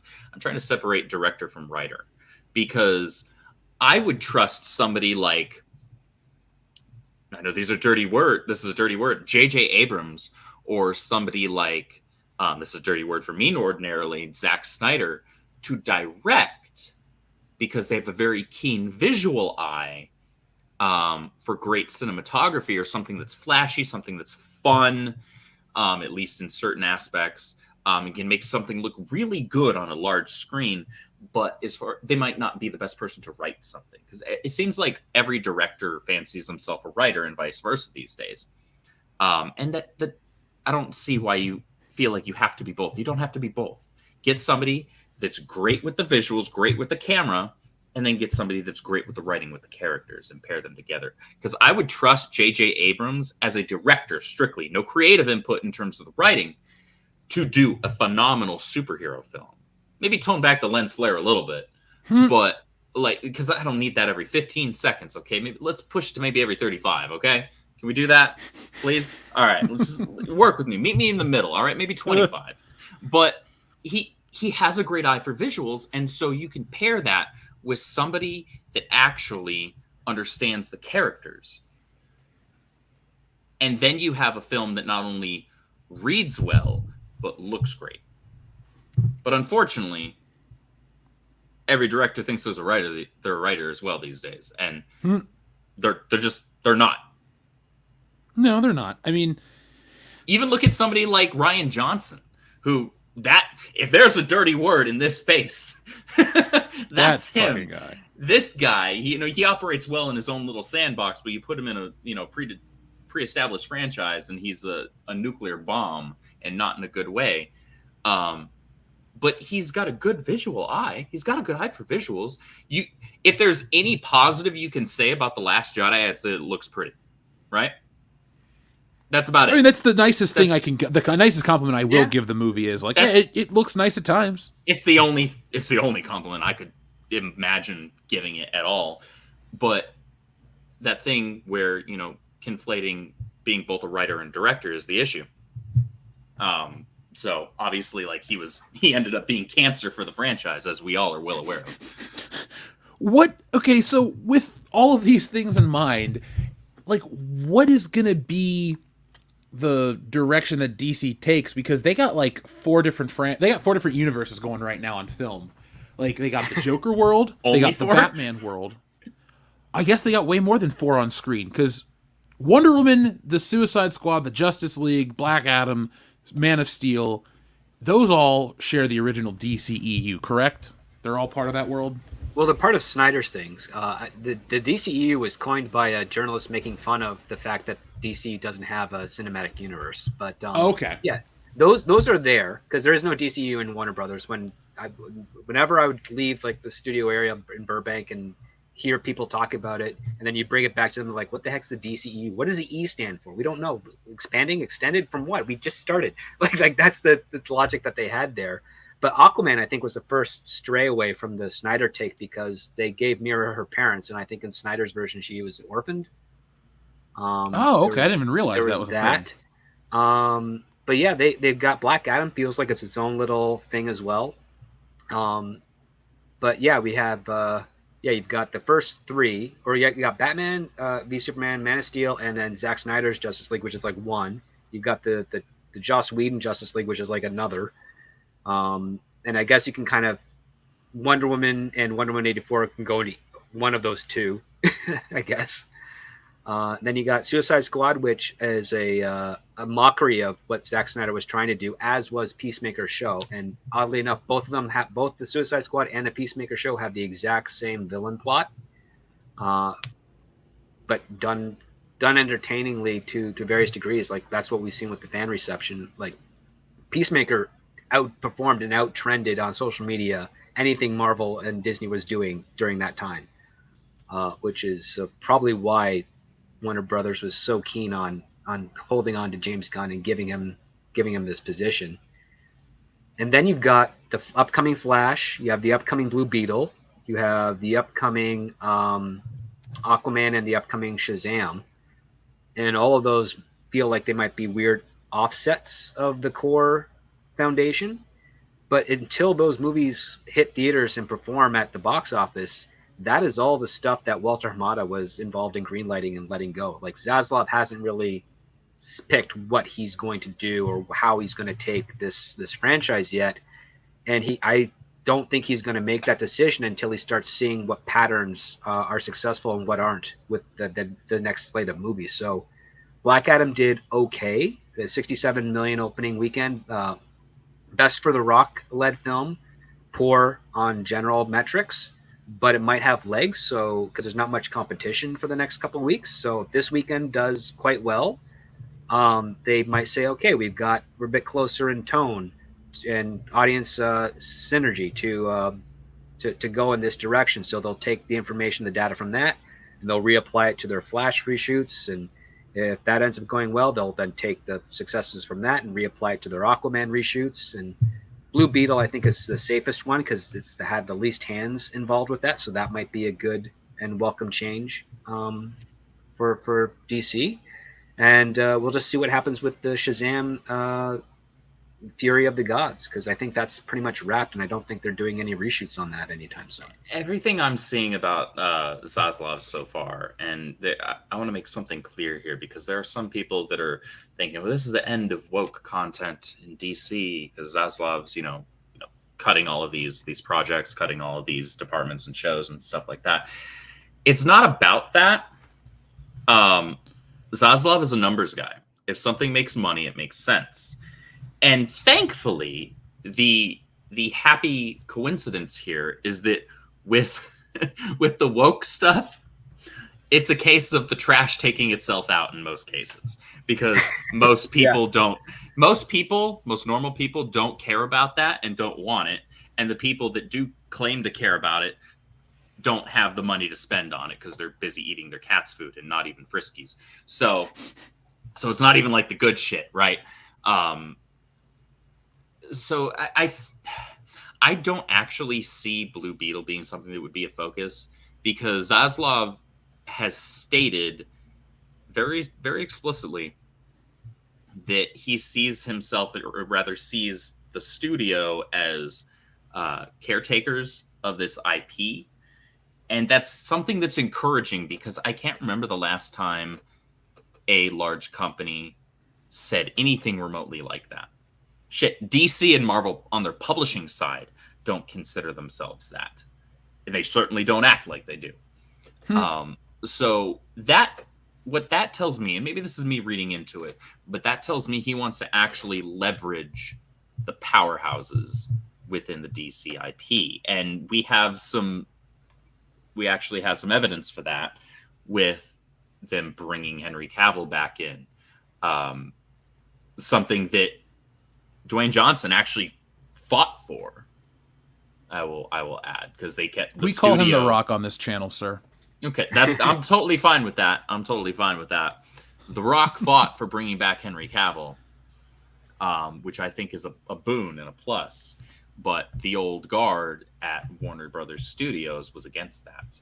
So, I mean, they were against that for very peculiar reasons, because it's not exactly what you think, which is funny.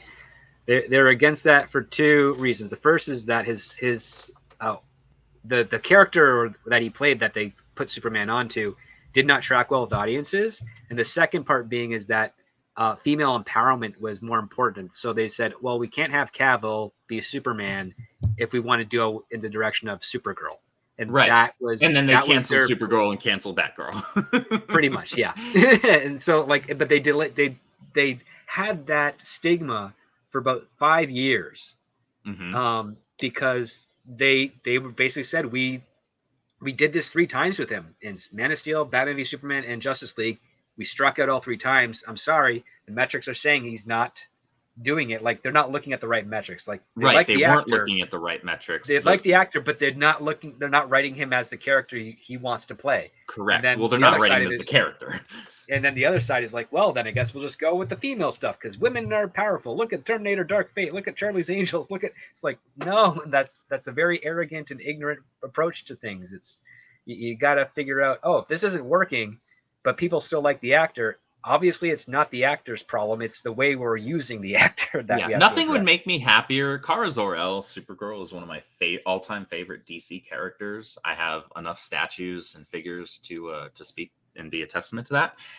But you don't get to do that without first having a proper Superman established in your universe. Because the former doesn't exist without the latter. Yeah. And we haven't had that. And Henry Cavill has been on record saying that was a regret of his, that he didn't get the chance to actually be Superman on screen. And long before he had said that, I already wanted to, I wanted to actually see him be in the role, and the role as written as Superman. But when he said that, I was like, come on, we got to find a way to get this guy back in here. There's got to be a way to get this guy back in here. He's clear. He's got all the geek cred that I need, in terms of being a fan of these characters, being a fan of these universes. So he's also a properly trained actor, which is very helpful. Like, sadly, I don't know what's going on in the States, but a lot of the American actors that we're seeing on screen do not seem to have the same presence or commitment that they did 15, 16 years ago. No, they don't. There's been a gap, and I don't get it, because the teachers are still there. They're doing a lot of the same stuff as far as I know. But Henry Cavill, he's like 39. He's going to be 40, I think, in a few months. He still looks young enough for the part. I like the fact that in the Black Adam teaser, the 30 seconds, they gave him the spit curl, which is like, why would they not do that anyways? Yeah, that was something, and I'll probably go more into it when we're actually talking about Black Adam, the film, but we had that low and crescendoing John Williams Superman theme as he was passing through the fog. He steps out into the night, because the scene takes place at night, and the bright blue of that suit just lights up the whole screen. It's the bright red and gold on the shield there on his chest. He's got the spit curl. He's got the grin. I'm like, look at that. It's Superman. My theater, when I saw it, I saw the early showing. I saw like a 7:10 p.m. showing in IMAX. My theater was probably maybe just shy of half full. You would not be able to tell that it was only half full during that and a few other moments throughout the film, because that theater erupted. Dude, that's how ours was when Superman showed up. Because I said it in our video, I went to a fairly sold out screening. Like, when Jesse and I bought tickets, we got the last 2 with decent seats or decent views. Mm-hmm. So it was a popular screening, and it was kind of dead. normally, like when I went and saw Jaws, and I'm not comparing Black Adam to Jaws, but for example, Jaws is a 47-year-old movie. People were chanting and cheering with that movie way more than that. And realistically, I've only seen people cheer and chant at Marvel movies. Like growing up when the prequels came out, people like applauded at a long time ago in a galaxy far, far away, and then they shut the fuck up. Nowadays, everyone tries to be a part of the movie and make it about them. But when it was good, it was like quiet for these things. And so I don't necessarily like when people chant and cheer at a movie, but it's a superhero movie, so I expect it. And it was like nothing until Superman popped up. And I was kind of sad too, because you know how I like The Rock as a wrestler, so I'm already on board as as a fan. People were not like responding to a lot of his he didn't do his normal rockisms, but the couple of things that he normally does that would make people cheer, you got like one or two people clapping. But Superman, like he dominated that movie. That's kind of one of the reasons why I wanted to go see it so much, because I'm like, look, I've seen the clip online. I really like Superman. I'm ready for Superman to return, no pun intended. I mean, Andrew, you had talked to me about like figures and stuff that I've gotten recently. I got a really nice Japanese release of Superman. I got the Black Suit Death of Superman, as well as the Jim Lee Hush Superman. I really do like the character. There's not a lot to talk about because I'm 34. There's been 0 good Superman films since I've been born. Yeah, no, we were talking about this before the show. The last good Superman movie, actual Superman movie, came out before either of us were born. Yeah. We were both. I was born in '88. Same. Oh, I was born in '84, so I mean, you kind of like the Quest for Peace, but I mean, it's nowhere near as good as the first one. And I did see that in theaters. See how hard he tried there. I'm sorry that you saw that one in theaters. Well, I was 4, so I was satiated with that at the time. I do remember though, in 2012, a friend of mine bought out a theater and they played the first 3 Superman films, and we sold tickets and tons of people came in there. The cheers in Superman 2 when the newspapers flutter after he just gets back his powers, everybody was like deaf for the next 5 minutes afterwards because everybody was cheering for that part. Right before he flies up to the flagpole and says, "Zod, care to step outside?" People were just cheering. And I still to this day have not heard an audience say that, do that type of reaction as much. Even when I was seeing Endgame and Captain America said Avengers Assemble, it wasn't that loud in comparison. That was pretty loud in my theater when I saw that. It was loud in ours too, but I remember like leaving during the break after that, a whole bunch of us still like had like the aftershock of vibrations in your body from like going to a concert and being right up next to the speaker. That's what we all had afterwards before they played Superman 3. Didn't have that with Endgame. Although, man, when that happened in Endgame, like that was still pretty awesome. That was a pretty big audience pop off. Yeah. When I went and saw the first Avengers, the audience was so into it. I didn't even know what the Hulk said when he smashed Loki into the ground. I had to go back and see it a second time for him to say puny God, because we saw it opening night. Like, we did the 5 movies. That's all they had back then. That's how old we are. They only had 5 MCU movies back then, and we saw them all, and that crowd was so excited. I mean, so was I. It really was. It has to be a movie experience that I've never had before to make me want to cheer, like the Avengers. Because growing up, the Avengers were nothing team. It's not to try to make us sound cool or whatever, but no one, unless you're like there for it, you can't comprehend how like irrelevant the Avengers were as a superhero team in the 90s. They were a fucking joke. They only sold well when the X-Men teamed up. Yeah, if you're gonna, they were an arm of the government in the comic books. That's the other part too. Like, I know a lot of people didn't like that. Oh yeah. Yeah, if you're gonna compare the Avengers to like the Justice League back then, they were a joke. Yeah, and I mean, it's so different these days, but just remember what it was like to see, oh wow, the Avengers finally make sense. Like, these are great heroes on screen. Fuck, ever since Iron Man came out, we started to get these Marvel movies that made you see the characters in a different way. And for at least me back then, it was like, all right, Iron Man is now a legit hero after the first movie. All right, a good Hulk movie. And yeah, I like the Incredible Hulk. I'm not going to back down on that one. And I don't like the Ang Lee Hulk. I think that I like that movie quite a lot, actually. See, I knew we were meant to stream. I finally said like the Incredible Hulk. I've been on this shit since Avengers came out. I'm like, why the hell didn't you just play fucking ball and keep Edward Norton as somebody who made the Hulk a character instead of Wonder Bread over here that's completely useless on his own? That's why he doesn't have his own damn movie. Yeah. Well, Disney wanted Ruffalo. Universal liked Norton, but Norton's kind of difficult to work with, artistically speaking. You have to have the right team around him in order to make it a pleasant working experience. And unfortunately, because people weren't too happy with how he was on Incredible Hulk and the fact that he just tried to edit his own version of it like he did with American History X, Universal was like, okay, fine, we'll let you have Ruffalo for Avengers. And that's how you got him. I liked the Edward Norton movie. Like I said, the only thing I'm okay with the changes, I didn't think the design of the Hulk was very good. I don't like that sinewy. Too veiny. Yeah. I like the first Avengers Hulk. He looks like the Jack Kirby drawing come to life, and that's cool to me. Just Mark Ruffalo himself as Bruce Banner is completely useless. Yep. Same. Like, I would love to get rid of him. The fact that he's on She-Hulk makes sense to me.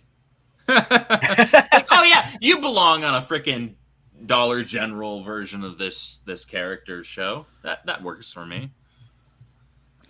It doesn't work for me at all. God, I'm so glad that show's over. It's like what Marvel's done, dude. They're just tripping over themselves. If you don't catch one of these shows as they launch, oh, I'm a week behind. I'm 2 weeks behind. Well, the new one drops in 3 weeks. I'll just wait for that one. It's like, don't they realize what they've done? They've turned off your... Like, growing up, I dreamed to have this much superhero content. Like, I remember being a kid, Saturdays were all about superheroes because that was the only day they would play the shows until they went into the syndication a couple, months later. But I would, like, watch the shows in the morning, read comic books and play video games in the day, and then top it off with, like, a viewing of, like, Batman. That's the only superhero movie I had as a kid. So it's like, I would kill to have a Disney Plus and streaming services and all this stuff and new shows every week. But, like... It's gotta all be awesome. Fine, let me rephrase it. It's gotta all be good. Awesome is a subjective phrase, and it means a lot of different things. But, like, I just can't believe we're inundated with garbage. It's just a mountain of it. Like, We've got more this content to be amazing than ever, and the majority of it's trash. Well, yes. The funny thing is that you call it superhero content, but there's nothing super or heroic about most of it, which is, I think, the key aspect of it. She-Hulk I was really looking forward to because... I love the character. I've read every appearance she was in from her very first issue up to the end of Sensational She-Hulk. Like, that'd be 96. Really liked it. Was looking forward to the show. Was hearing some good things about the writer's room because Jessica Gao, before I guess she got her power-hungry craziness with this show, she was actually considered an up-and-coming writer. She did well with the WJ Workshop. She was on Rick and Morty. And when she did interviews, she would actually talk kind of like me, like, everybody has millions of ideas. It's how you execute it. You don't have to cling to things of that nature. It's all teamwork, collaborative. Those are all the things that you want to have in a writer. But it looks like she forgot all that or just didn't care. And she gave us a show and she hired a group of people that had no background in legal procedurals, no background in sitcoms, and no background in comedy. And so the three things that have made She-Hulk awesome were not even capable of being accomplished by the writing team that she assembled. And that is tragic because I think Tatiana Maslany was a great casting choice, but because I liked her in Orphan Black and I've seen her in other stuff where she's been a character actor. She has very broad range, and they just didn't write Jennifer Walters. I don't know who that was. It was not Jennifer Walters at all. And it was just a very painful show to watch because I see a couple of cool ideas here and there, and they just drop them and move on to something else. Like the idea of like the robot of Kevin, who's controlling all of the Marvel Cinematic Universe, and you have She-Hulk, a character that can break the fourth wall, and the fact that you don't have those two butting heads every episode because Kevin wants her to keep on fighting random supervillains that bust in her courtroom, and all she wants to do is win her case and make her clients happy. That's a great comedic dichotomy that you could have.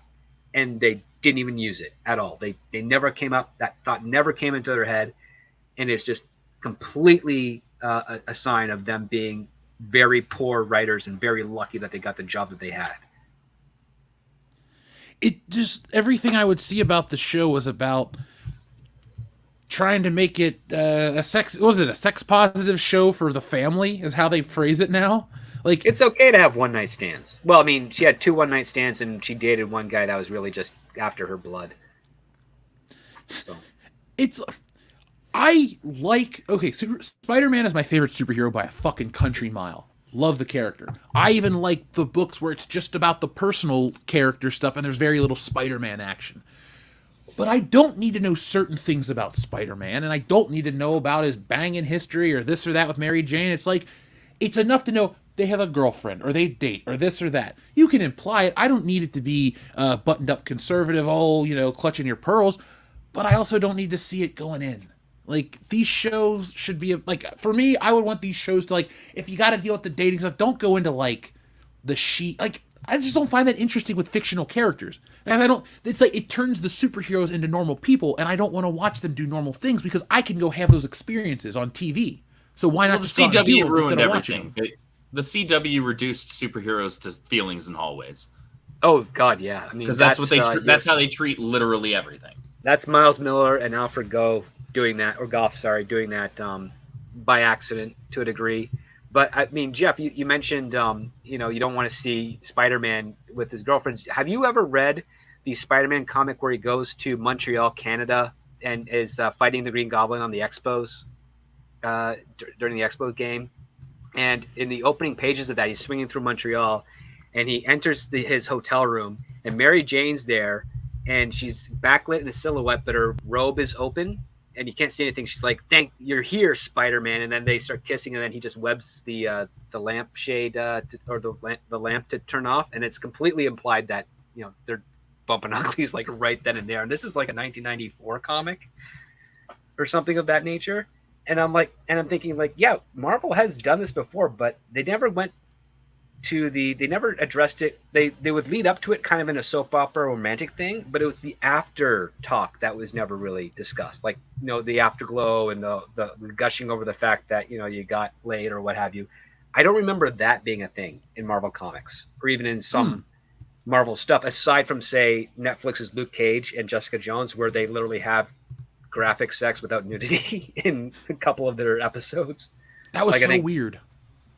Yeah, like Luke Cage does Rosario Dawson on a coffee table or something like that nature, and Jessica Jones is playing jackhammer on Luke Cage in her apartment. Like, that was, I'm like, really, we're going here for Marvel?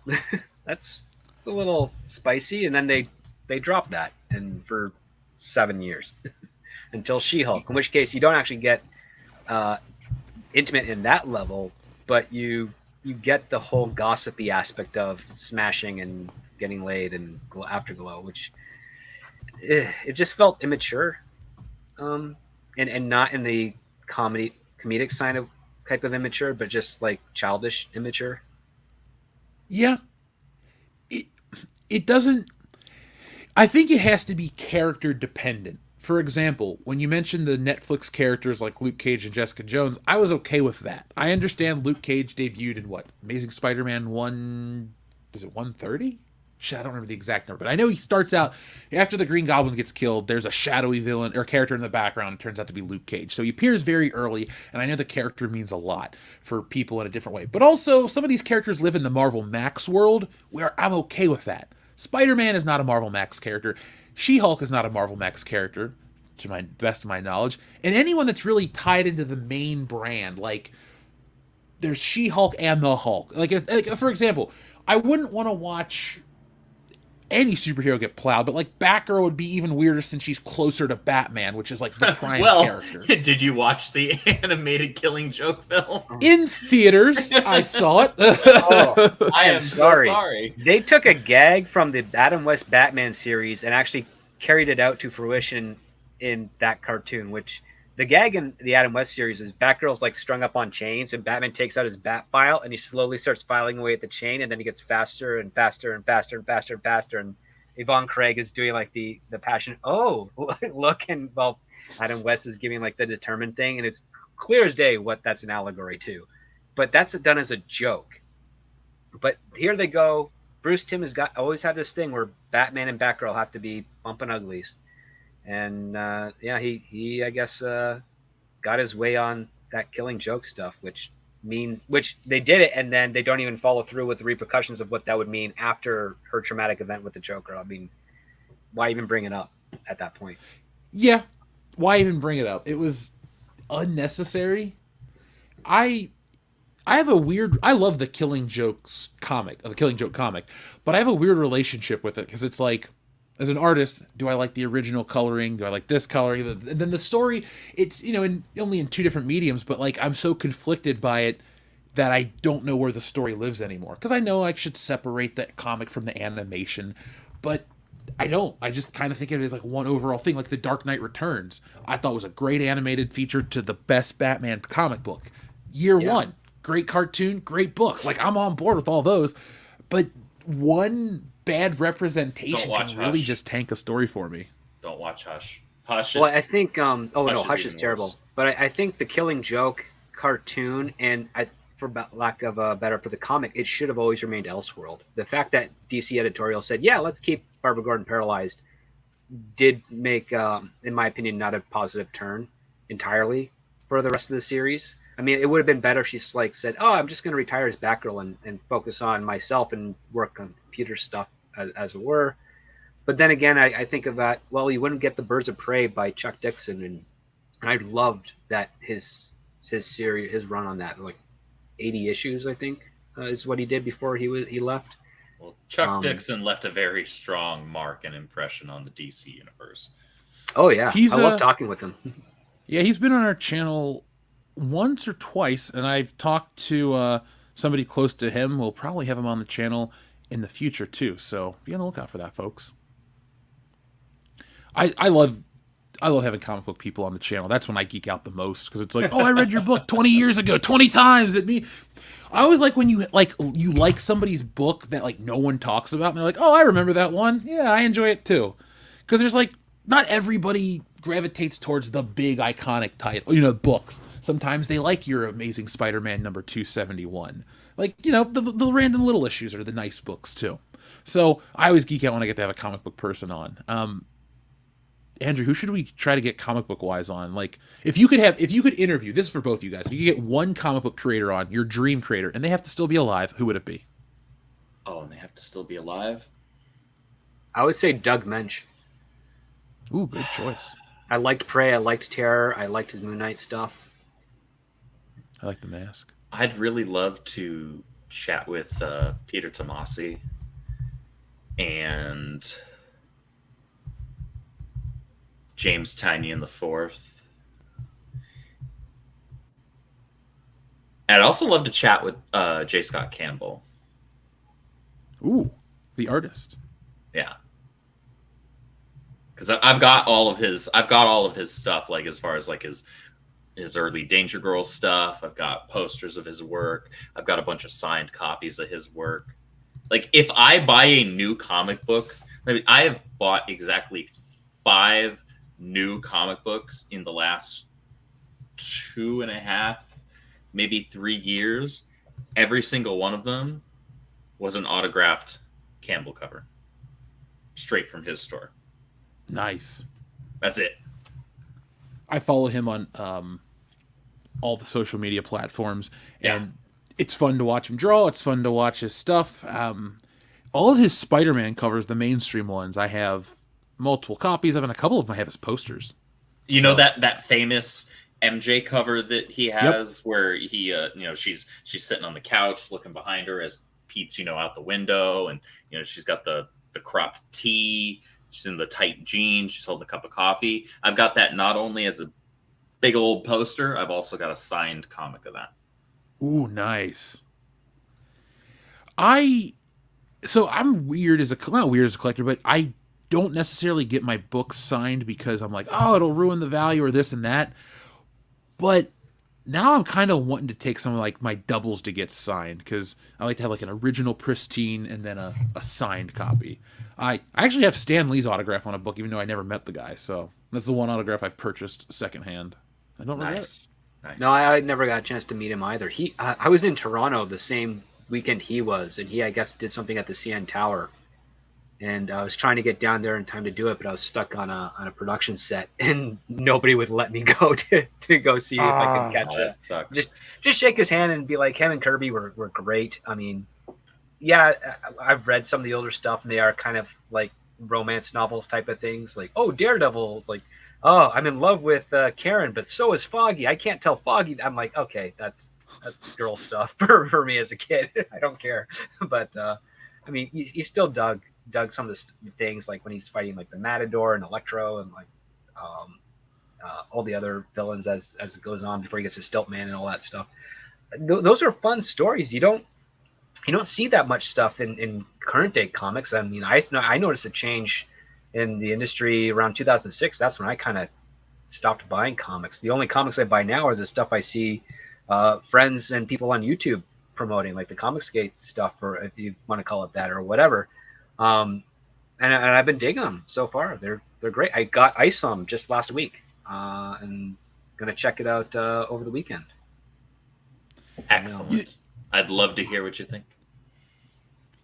I'm glad you brought up Jack Kirby, by the way. So many people just kind of pass over that name, and it's like, look, Stan Lee is important and did all the great stuff, but Jack Kirby did a little more than he gets credit for. So, I read actually I keep this Jack Kirby book next to my desk where I'm doing the art, because it's a black and white book with just the inked stuff, and there's so much dynamic action on those pages. Like, yeah, I work with computer colorists and painters and stuff, and you can do amazing stuff with comic book pages today, especially with the printing process being what it is.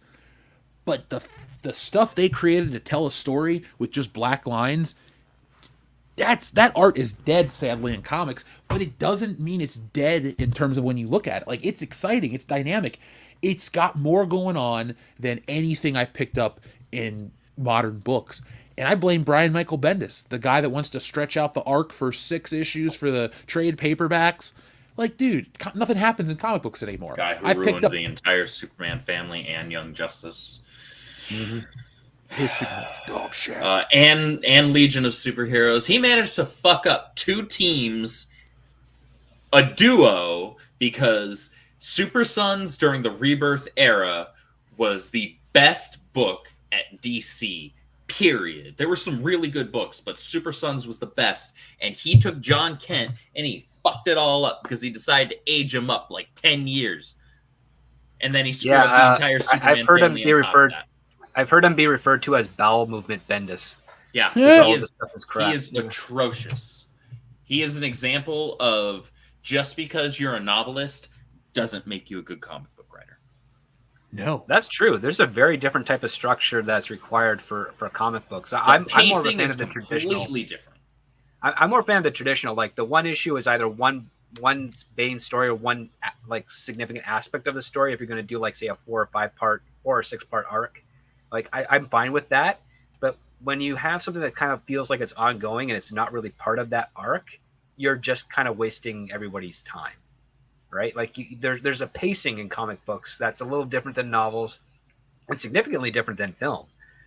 And yeah, I see I think some of the dwindling sales that's happening over at DC and Marvel is due to the fact that the structures aren't really there, and they're just dragging out. They have one idea and they're trying to drag that out as long and far as they can because they don't have the experience generating multiple ideas or having been told, no, that idea sucks, come up with something new now. And you're on the spot. You're like, okay, I can't do this with Batman. Maybe I can do this. And like, you don't have that relationship with some of these writers, it seems. I had a conversation with Scott Snyder years ago on Twitter just about this type of stuff. It's like, how often do you have your ideas rejected by editorials? Like, constantly. Sometimes I get one good one through out of like 10 that I come up with. And that was him when he just got Batman. I think he just finished year 0 at that point.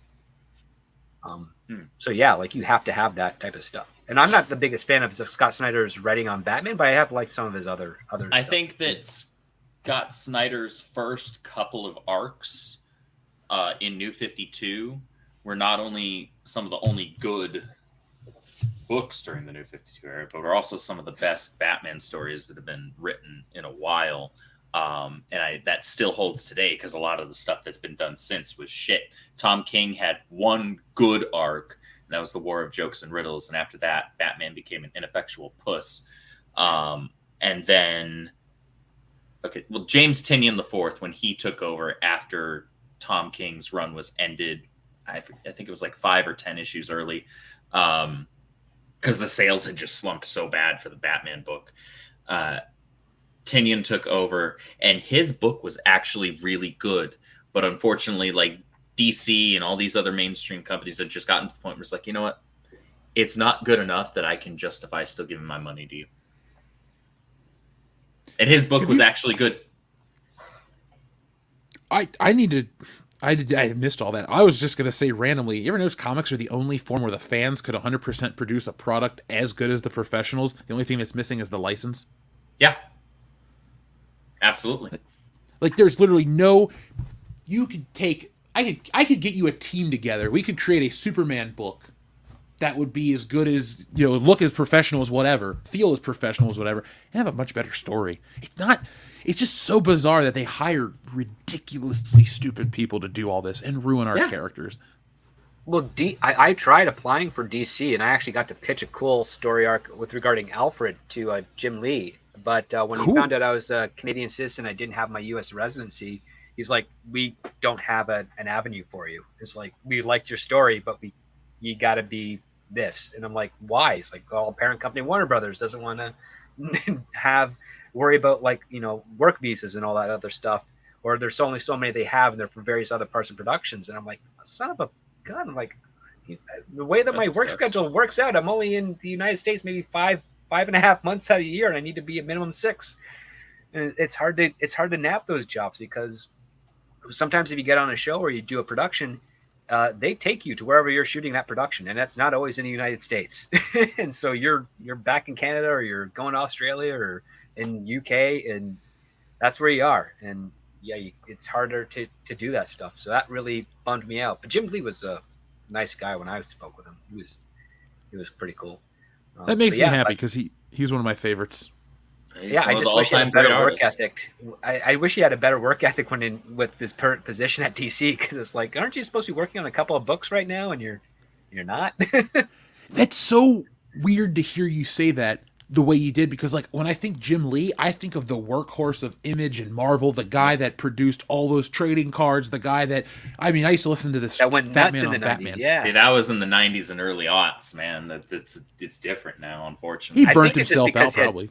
He burned himself out, and he had way too much responsibility on his plate when he got that position, that head of DC Comics, or I can't remember the exact title it was. He should not be in charge of entirely in charge of creative. Honestly, I think that's a bad position for him. He should just, if anything, be art director, and then fucking draw, man. That's what you're good at. Yeah, he is. He's the one comic book artist that gets me to go into the store and buy a book. I bought Superman Unchained. I don't like the DC's New 52 Superman, but I bought Superman Unchained because Jim Lee was back on the fucking book. Yeah, the way he does, I have the hardcover for that just because he drew the whole damn thing. Well, the way he does costumes for Batman and Superman, where you can tell they're skin tight, but you can also tell that they're also like a fabric or something. They don't feel like they're painted on the hero. They feel like there's a layer of realism to them. Oh yeah, Batman is wearing a shirt that highlights his chest, his pecs, and a little bit of the abs, but there's a subtlety to it where it looks almost like if it was Christopher Reeve back in the day wearing the Superman suit, but he's just a little bit slimmer because they obviously animate Superman bulkier, right? There's just something there about the shading, the way he gets the placement of the costume around the anatomy of his characters, that just looks more convincing than how I'm used to seeing it. Compared to the extreme animation that was in the Batman and Superman comic that came out in the early 2000s, that was very, very cartoony, and just everything tucked underneath all the muscles for some reason. I'm like, that's not how clothing works, and it was weird because it felt like Neil Adams adjacent, but its own thing, right? I'm just trying to articulate it as best I can, because sadly the poorest part about my fandom of comic books is that I'm bad with writer and artist names, especially when I've read as much as I have, because I usually read them once and then don't go back to them for a few months, and then because I've got usually so many that I'm perusing or whatnot. And with my very brief time under contract with Warner Brothers, I got access to thousands of digital comics from DC. Ooh, and nice. It's every once in a while I'll just pull up something random and read it, and these are these are very silly. Some of them are like early scans from when they first learned how to scan comics Oh boy. and put them in PDF form, and then some of them are like just around the 90s where they actually, when they're reprinting and republishing them for trades and stuff, they did digital scans of that. So it's all a mess. Like I got some issues of Wonder Woman with Wildcat in the back, and it's like, this is clearly like, it looks like someone took a picture with their phone, but it was done on like one of those old Hewlett Packard scanners, like those big mothers from back in the day. Yeah, but it's fun to see all that stuff. But yeah, like I really appreciated Jim Lee's art style, and I like the fact that, you know, he brought he had, it's so uniquely him. Like that's the other part too. It's not like some of the other artists where you can get confused with who's who. Like Jim Lee, you know, it's a Jim Lee. Art with him, like the way he does the eyes, the sharp lines on the faces. And again, like I mentioned before, the stuff I like the most, the way that he has clothing land and cover on the characters. I think Hush is the one of the books I probably read multiple times, mostly because of the art, because I wasn't the biggest fan of the story, but I really, really like the art. And his Lois Lane is like really hot. Okay, so I'm going to ask you a question before I make this statement, because I don't want to give my opinion. Where do you think Jim Lee's best work most important work? Hold on. Where do you think his best work comes from? His early stuff at Marvel, because he created this X-Men look that is still being used to this day and is marketed like you wouldn't believe, or his work on DC, which has been longer standing? That's a tough one. Yeah, because I suppose, since he was on X-Men, a lot of stuff does kind of follow suit with that.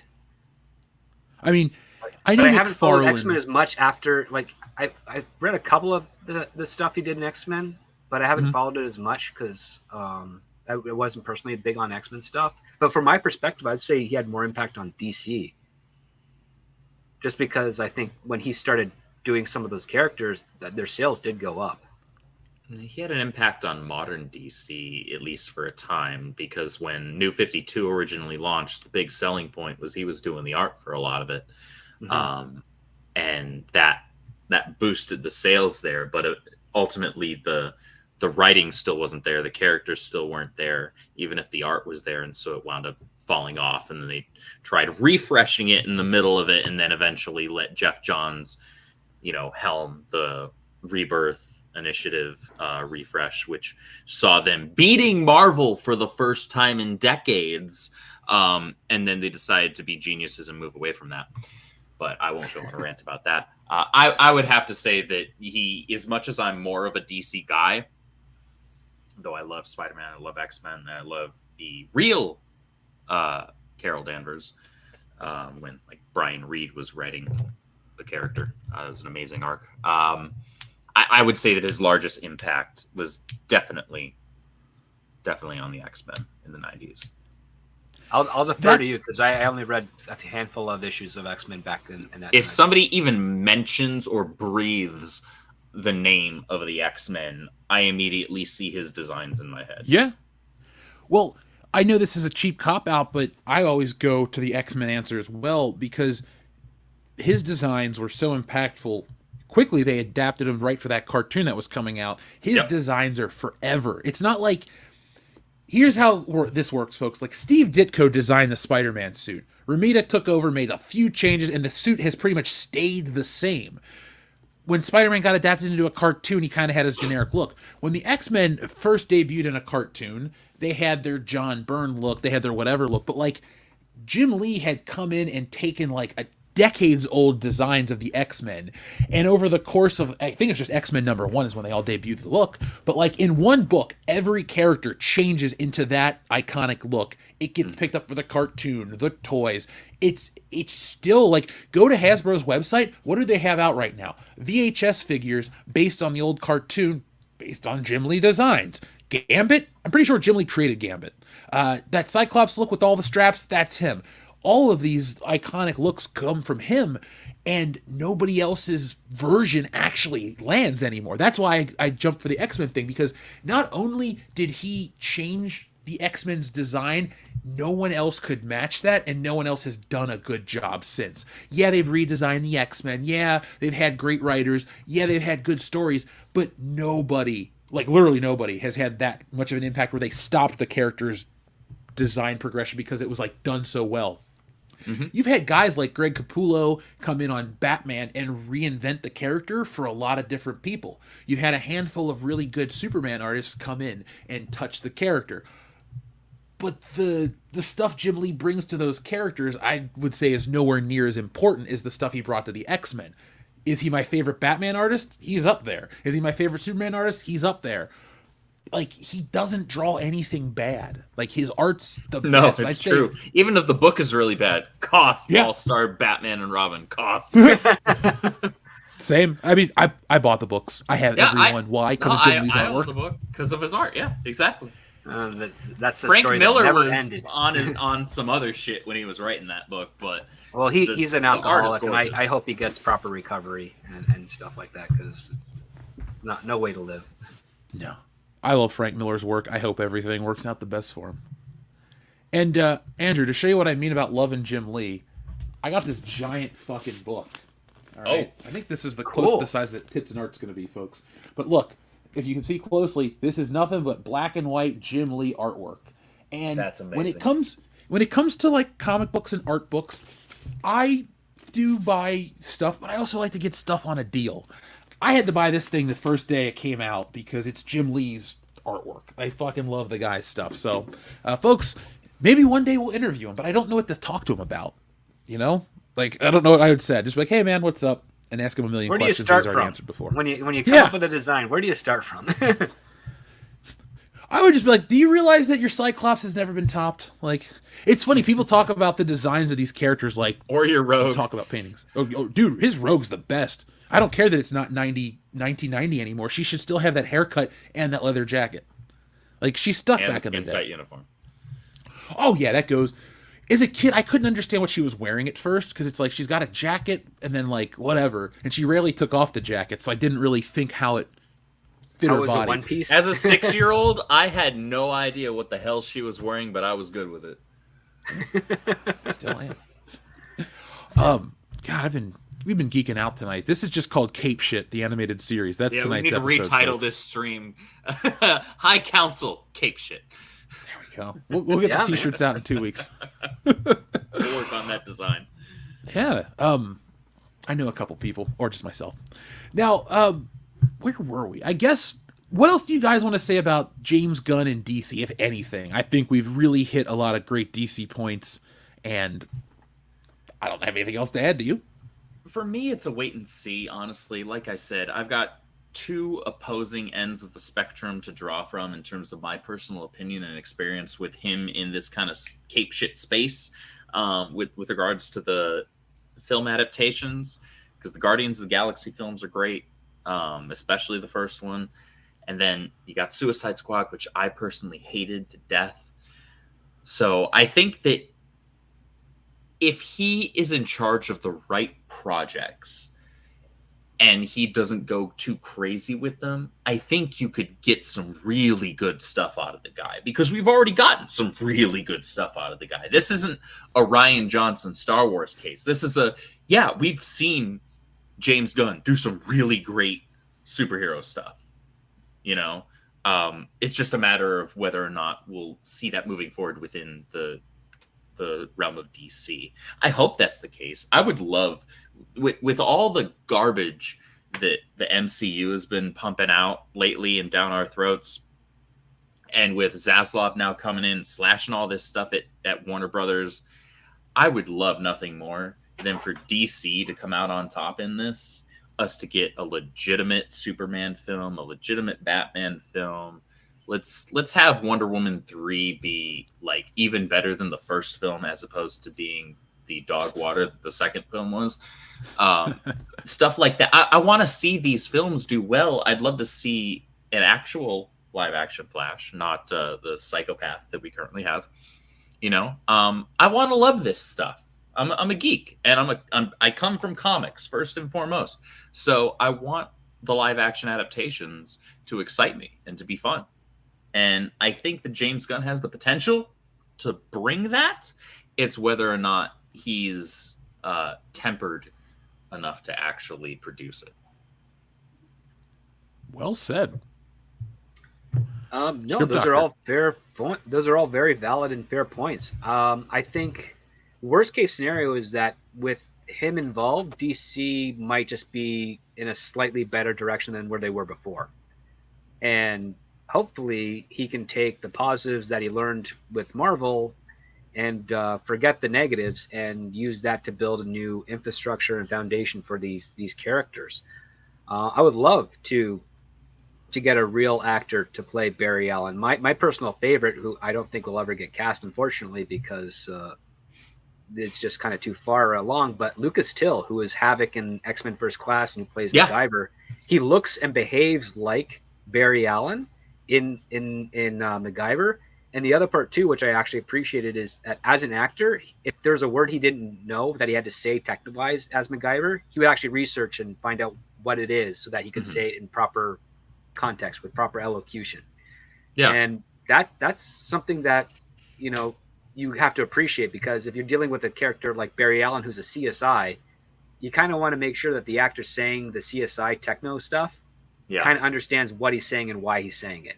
And Ezra Miller would never be able to pull that off. I consider myself a massive. I even have the hashtag in my my Twitter bio. I'm a Flash Facts savant, and Jeff can attest because he asked me for some Flash recommendations at one point. I'm like, give me a minute, and I sent him this just like wall of Jericho of recommendations, just breaking it down by character, by arc. Okay, do you want to start here? This is what you want to do. Would you rather start here? This is what you want to do.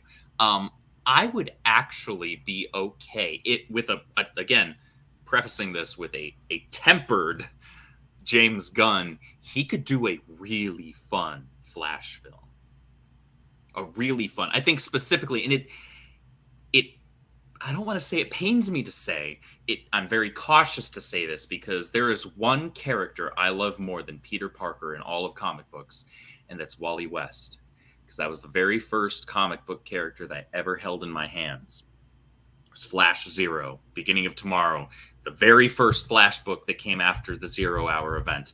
That and Man of Steel Zero were my first comic books I ever owned. He's a very lighthearted, man of the people character. He's the everyman. A lot of people call him DC's Peter Parker, and that's not actually much of a stretch. I think that James Gunn, with the right actors, with him being kind of reined in, not necessarily reined in, but him tempered, him not doing anything crazy zany, he could do a really good Flash film. I'd watch it. Good Flash film, because Flash should be fun. Flash should be really fun. I should not be bored or feeling drained watching the Flash. I shouldn't feel like I just ran as much as the Flash did while watching the movie. I should be having the time of my freaking life. And somebody like James Gunn, more like Guardians of the Galaxy 1 James Gunn, I think actually has the potential to do something like that. But that's all to say. I think there's a bit of a mixed bag of baggage with James Gunn being in a lead creative position over at DC. But as Script mentioned, he's got the potential for it. It's whether or not we actually see the fruits of that. Well, the only people he has to report to is David Zaslav. So if he does come up with a wacky idea that Zaslav doesn't like, it's not going to happen. And because Zaslav comes from cable television, he's nicknamed as the Butcher, because he will chop something if it's not going to make money. So, one failure out the gate, it's like, yep, we're never doing that again. Sorry. Yeah. Not sorry. And I mean, that's a good mentality to have, because that should have been the case right after Man of Steel. It's like, okay, never doing that again. New tone, figure something else out. We only had to make Man of Steel to maintain the cinematic rights for another 10 years. So let's try again. I mean, that's what they should have done, but it would have avoided all of this mess that Warner Brothers faced, or at least mitigated it. I would love to live in a world where the DC films beat the Marvel films again. Not because I'm angry. I'm ready for some of the classic superheroes to get new life in the right way. because so many things have been almost hits. We've been so close to certain things. Like, I know this is another multiverse that we don't live in, but I like to think about the multiverse where the Ben Affleck Batman was a whole different thing and was done differently and all this stuff. So I want to see what DC can do finally. They've always had the rights to all their characters, unlike Marvel. Yet Marvel has always handled their characters better. So until very there was a lot of passion. I mean, when I was interning at Paramount, Paramount was just forming the relationship with Marvel Studios that just started, because prior to Marvel Studios was Marvel Entertainment, and they kind of broke up, and Feige and Favreau and Ike Perlmutter and all those guys created Marvel Studios and signed a deal with Paramount. Then they signed a deal with Universal, and then they signed a deal with Fox, and they just started saying, "Yeah, we're going to try and work together and create." And Marvel Studios was going to be this third-party studio that was just going to work out deals and create their own Marvel Cinematic Universe. And one of the coolest things that we had in there is there's a big whiteboard in one of the conference rooms, and it had all these Marvel characters. And on the first day in there, they said, "Hey, you guys are young, you're hip. These are the Marvel characters. Put a check mark next to the ones you want to see a movie with." And we all put check marks next to every single character. And then they said, "Okay, the next day, like, don't do that. Just pick 5." And so you had to really think and pick 5. And yeah, Iron Man and Captain America was part of that. They didn't have Spider-Man because they weren't able to make a deal with Sony at that time. I remember that. But yeah, it was really cool because it would just be random, associates and PAs coming in and asking us and everybody around the offices, "Hey, what do you see? What do you want? What do you think tracks?" Because you're the young guys, like a couple years out of college, you're supposed to be up to current events and things of that nature. And then 6-7 weeks later, Paramount splits off into 2 companies, and you're out of an internship and professional job. So all you get to hear is you're stuck where all the fans are, just hearing the rumors like, "Oh, you're looking at Tom Cruise, now Robert Downey Jr. and Jeff Bridges is coming on, and oh, it's going to be Iron Man, and what are you doing next?" Like, you're just kind of stuck, at arm's length at all times. It was bad, but the passion and the fact that they were asking questions when they had a tighter relationship with Paramount shows that team at that time came from something more of excitement and wanting to really show the world what they could do, whereas now Marvel is, I think, kind of stroking its own ego, saying like, "We don't have to prove anything, we're Marvel, we already proved ourselves." And it's like, no, you forget that the key dynamic with regards to respect, especially to your audience, is that you never stop earning it. And yeah, I think the quality of the films that we had in those first couple of phases is a testament to that passion. You could tell fans were a part of these projects. That's why Iron Man and Captain America and the first Thor and a lot of the first Avengers, a lot of these movies were hits. They were great. They were a ton of fun. Audiences caught on. Comic book fans were mostly happy. Sure, we had our criticisms here and there. It's like, this change felt unnecessary. This little nitpick here and there as well. But by and large, even as hardcore comic book fans, while we would point out things, we weren't really bitching that much. Not bad. No, there's more curiosity. We were like, okay, so you're condensing these stories into a 2-hour film. I see why you did this. Yeah. In a lot of cases, that's what our criticisms amounted to. Like, but I get it. It is. I miss those days. Yeah, well, I would kill for those days again. It'd be nice. I mean, sadly, from now that we have, about 10 years out from its inception, the first red flag we got that Marvel was probably not going to survive as long as we had hoped, but managed to do as good as it did, was the fact that they had a conflict between Jon Favreau and Disney, because when Disney purchased it, they were in the midst of development for Iron Man 2, and Favreau wanted to do Demon in a Bottle. And Disney says, "Nope, that's alcoholism. We don't do that in Disney films." Yeah, that was something that they didn't develop enough in Tony's character. There was a lot of growth there that could have been found. And then, as well as Disney, like they didn't touch enough on the PTSD that they had a great opportunity with Iron Man 3. Yeah, but that's the one thing that Disney did when they took over. It's like, we already know you have all these other movies and developments and stuff, but you can do them as you can, but you got to tweak them this way to be more Disney brand. And that was the first red flag that not enough of us saw to realize, oh yeah, Yet now we're we were doing already a sex upset that Disney bought positive. Marvel, but But like yeah, now we're like really upset that Disney bought Marvel. well, yeah, yet now all about limiting certain things so it's proper for families. Yet now we're pushing a sex positivity She-Hulk show for the family, right? For Well, all there's ages. also that, and then there's also the fact that Disney doesn't want. Disney had a problem and has a problem paying out rights to contributing creators of characters of IP that they purchase. Paramount does not. They don't care. They're like, sure, fine. Well, we don't like, at least at the time when I was there, they're like, we don't care. Pay them whatever they want. We know we're going to make a ton of money off this IP. Let's just get it done.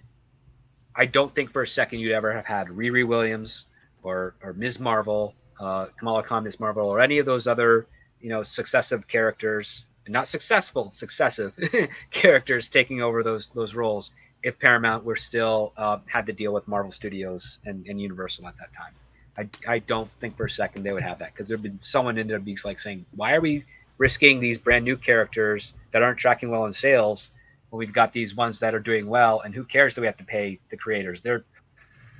We're still making our money. Like, it's the only thing that would be literally the only property Paramount would have at this point that would be keeping them afloat, because everything else that they've been handling sadly has gone pretty south, and they're only now recovering with Top Gun Maverick. The South Park and Beavis and Butthead stuff are doing well, and Yellowstone and a couple of the other smaller shows are getting traction again. They've got a way to climb, but yeah, unfortunately, DC doesn't know how to sell the boys. That's the problem. That's why they bought Star Wars. That's why they bought Marvel.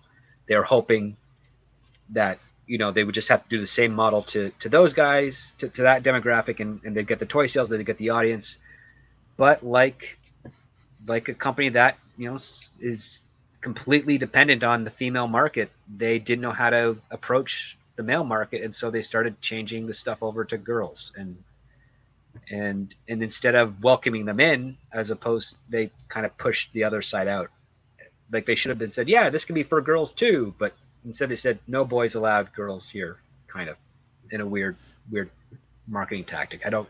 It just bewilders me as a screenwriter and someone who works in this industry. It's like, well, as somebody whose education and degree is in business and marketing and economics, that's anti-business. Is what that was. Like, if they could have kept Marvel still appealing to guys and then inserted some elements that would attract girls, they would be way better positioned. But they didn't. They literally pushed one out for the other, and the other wasn't interested enough in it anyways. So it works in the movies, like with Thor. Guys are going to go see it because it's a comic book movie. Women will go see it because like Chris Hemsworth. They have a balance in cinema that they don't have in other parts, which, yeah, it's fine. It's going to be different age groups, so of course you're going to do it differently. But, you feel almost betrayed as a fan. It's like, where are my dollars not enough? What the hell are you guys doing with this? And then you create apathy, which is the worst thing you can do. And I miss the days back in the early MCU because you felt like something was happening. You felt like something was changing. And as a fan, you got on board. I mean, Andrew and I love comics. We do. We're involved with them as part of our livelihoods. So it's like, what do we... you get on board with these things, and then they shit the bed, and now they're bothersome. Like, we'll talk about the Ant-Man trailer and stuff, and we'll get to it. But like, yeah, there's new trailers out. There's these new movies. There's these things that they used to all be events. Now it's just another Tuesday. So who cares? It's a part of oversaturation too. Oh, God, yes. I think the formula for DC would be bookend your one summer movie. One summer DC film for Warner Brothers and one maybe winter DC film the same year. Don't go any more than two. Because Marvel was trying to get on a pattern of 3 movies a year, which they did for 2 years before the pandemic. And I think the next pattern was like, oh, we're going to do 4 for the next phase, and then we're going to do 5 for the next phase, and so forth. It's like, that is way too much. People will get tired of it because it's no longer events. It's now you're desensitizing your audience to the awesomeness of what you're trying to do. So yeah, I think 2 movies a year is a kind of the sweet spot when it comes to comic book stuff of this particular IP. Like, if you had 1 year with just 2 DC films and 2 Marvel films, I think comic book fans and fans of those franchises would be very happy with that. Well, They still have to be quality. But Oh, absolutely. But there's the benefit. If you're only doing 2 movies a year, you have a better chance of making quality because the people at the top that are overseeing everything else and managing those IPs, they only have to worry about two movies of that year, of those scheduled slots, as opposed to what's been happening in the latter half of phase 3 and 4, which is like 3 or 4 movies a year. Like, that's a lot. Like, really, phase 4 was really a year and a half long, and phase 1 was like 4 years almost. Phase 2 was like 2.5, 3 years. Phase 3 was another 3 years. Like, and phase 4 is the shortest one of them all, but it has 7 movies in it. That's too much. And then the TV shows you got to take into account too, right? Oh God, well, TV shows written by people that clearly have not really studied television in the way you think, or at least have no love for it. Yeah, I don't feel good watching these shows because they don't produce something of decent quality. So, and as we get closer and closer to Andor coming out, I'm dreading it. Ugh. I keep forgetting that that's still going. Like I said at the beginning of the show, man, I'm gonna review it all at once at the end of the season. It's not bad at all. It's just not that great. It's like, what do you say after every week show? All right, guys, it happened. 2 episodes of setup, 1 episode of climax. That's not how you tell a story, in my opinion. I understand the formula where they're like saying, "Oh, we're gonna have 4 stories, but there are gonna be 3 episodes each." I'm like, okay, that's fine. If you want to give me a Batman like that, but he solves a mystery in those 3 episodes, that's very, it's fluid. Each episode has an action beat. Each episode has a mystery that needs to be solved in that episode, and it leads to another mystery that has to be solved in the following episode. I'm fine with that type of formula. We're not getting that level of writing in Andor, unfortunately. It's a lot of hurry up and wait. From what I'm hearing, it's a lot of just wait. Yeah, well, my advice to you is just wait till it's over and see if it's worth watching. Yeah.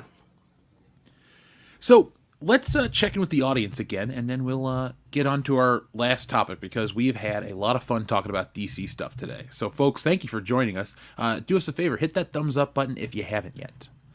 Andrew, since you didn't get to pick a number last time, would you pick one between 1 and 69? Let's go with lucky number 7. Lucky number 7. 1, 2, 3, 4, 5, 6.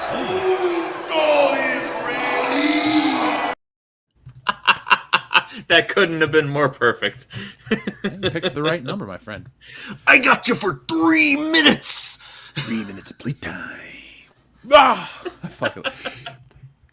I don't know if I've ever told you this story, but I've said this on the show. As a kid, when I saw Spider-Man in theaters, I was like, man, that'd be so cool if The Rock was in this movie because, he's my favorite wrestler. He's not the champion at the time, but, he's a big deal.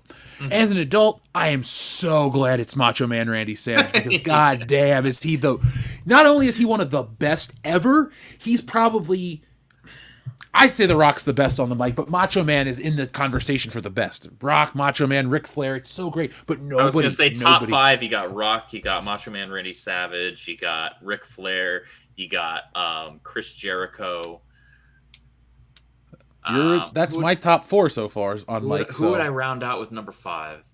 You see, before this past year, I would have said that... No, scratch that. Steve Austin. Fair. See, I never got too much into wrestling. I remember seeing matches with Macho Man Randy Savage, but the ones that always made me laugh was the Bushwhackers. Do you remember those guys? Yes. They used to lick the heads of the people in the crowd. Yeah, and the way that they would walk with their fists up to their heads and then back down. That just made me laugh. And they reminded me of Crusher from the Looney Tunes, Merry Melodies sketch where Bugs Bunny has to fight the Crusher in the wrestling ring. That's what I dug. But I mean, after I think I got to 11 or 12 and I started getting interested in girls, I stopped watching wrestling. At that age, the women in wrestling would keep you around. So yeah, I was gonna say Trish Stratus and yes, let's see, Canada's greatest export. Yeah. Well, I mean, at that point. That would be the case, but the girl who ended up being like my girlfriend for 10 years looked a lot like Madchen Amick who's like this gorgeous model. I remember her. Yeah, it was kind of an uncanny thing. And when we were teenagers, and one of our friends showed us the movie Dream Lover with David Spade, James Spader, sorry, James Spader, not David Spade, James Spader. We got really uncomfortable because it was almost like a eerie body double thing, and it was like we hadn't even been together yet. We're seeing that movie, and it's like, yeah, that's awkward. That's not cool, man. Like we weren't speaking to that buddy of ours for a while. But, yeah. That occupied my time a lot during junior high, high school, and college. Well, I mean, good for you, man. I mean, that famous actress look-alike, people want that kind of stuff. Oh yeah, like she got compared to like Linda Carter and Matchkin and a couple of other women. Ooh, Wonder Woman. But yeah, she's a brainy woman into math and accounting, and that's my type. If you're a numbers girl, I'm the sucker for you. My current girlfriend is in loss prevention and does tons of numbers, so yeah. I like the math. Hold on. Right. Normally, I only press this button for something on the WCBS podcast, but since you told us this, I'm going to press this for you.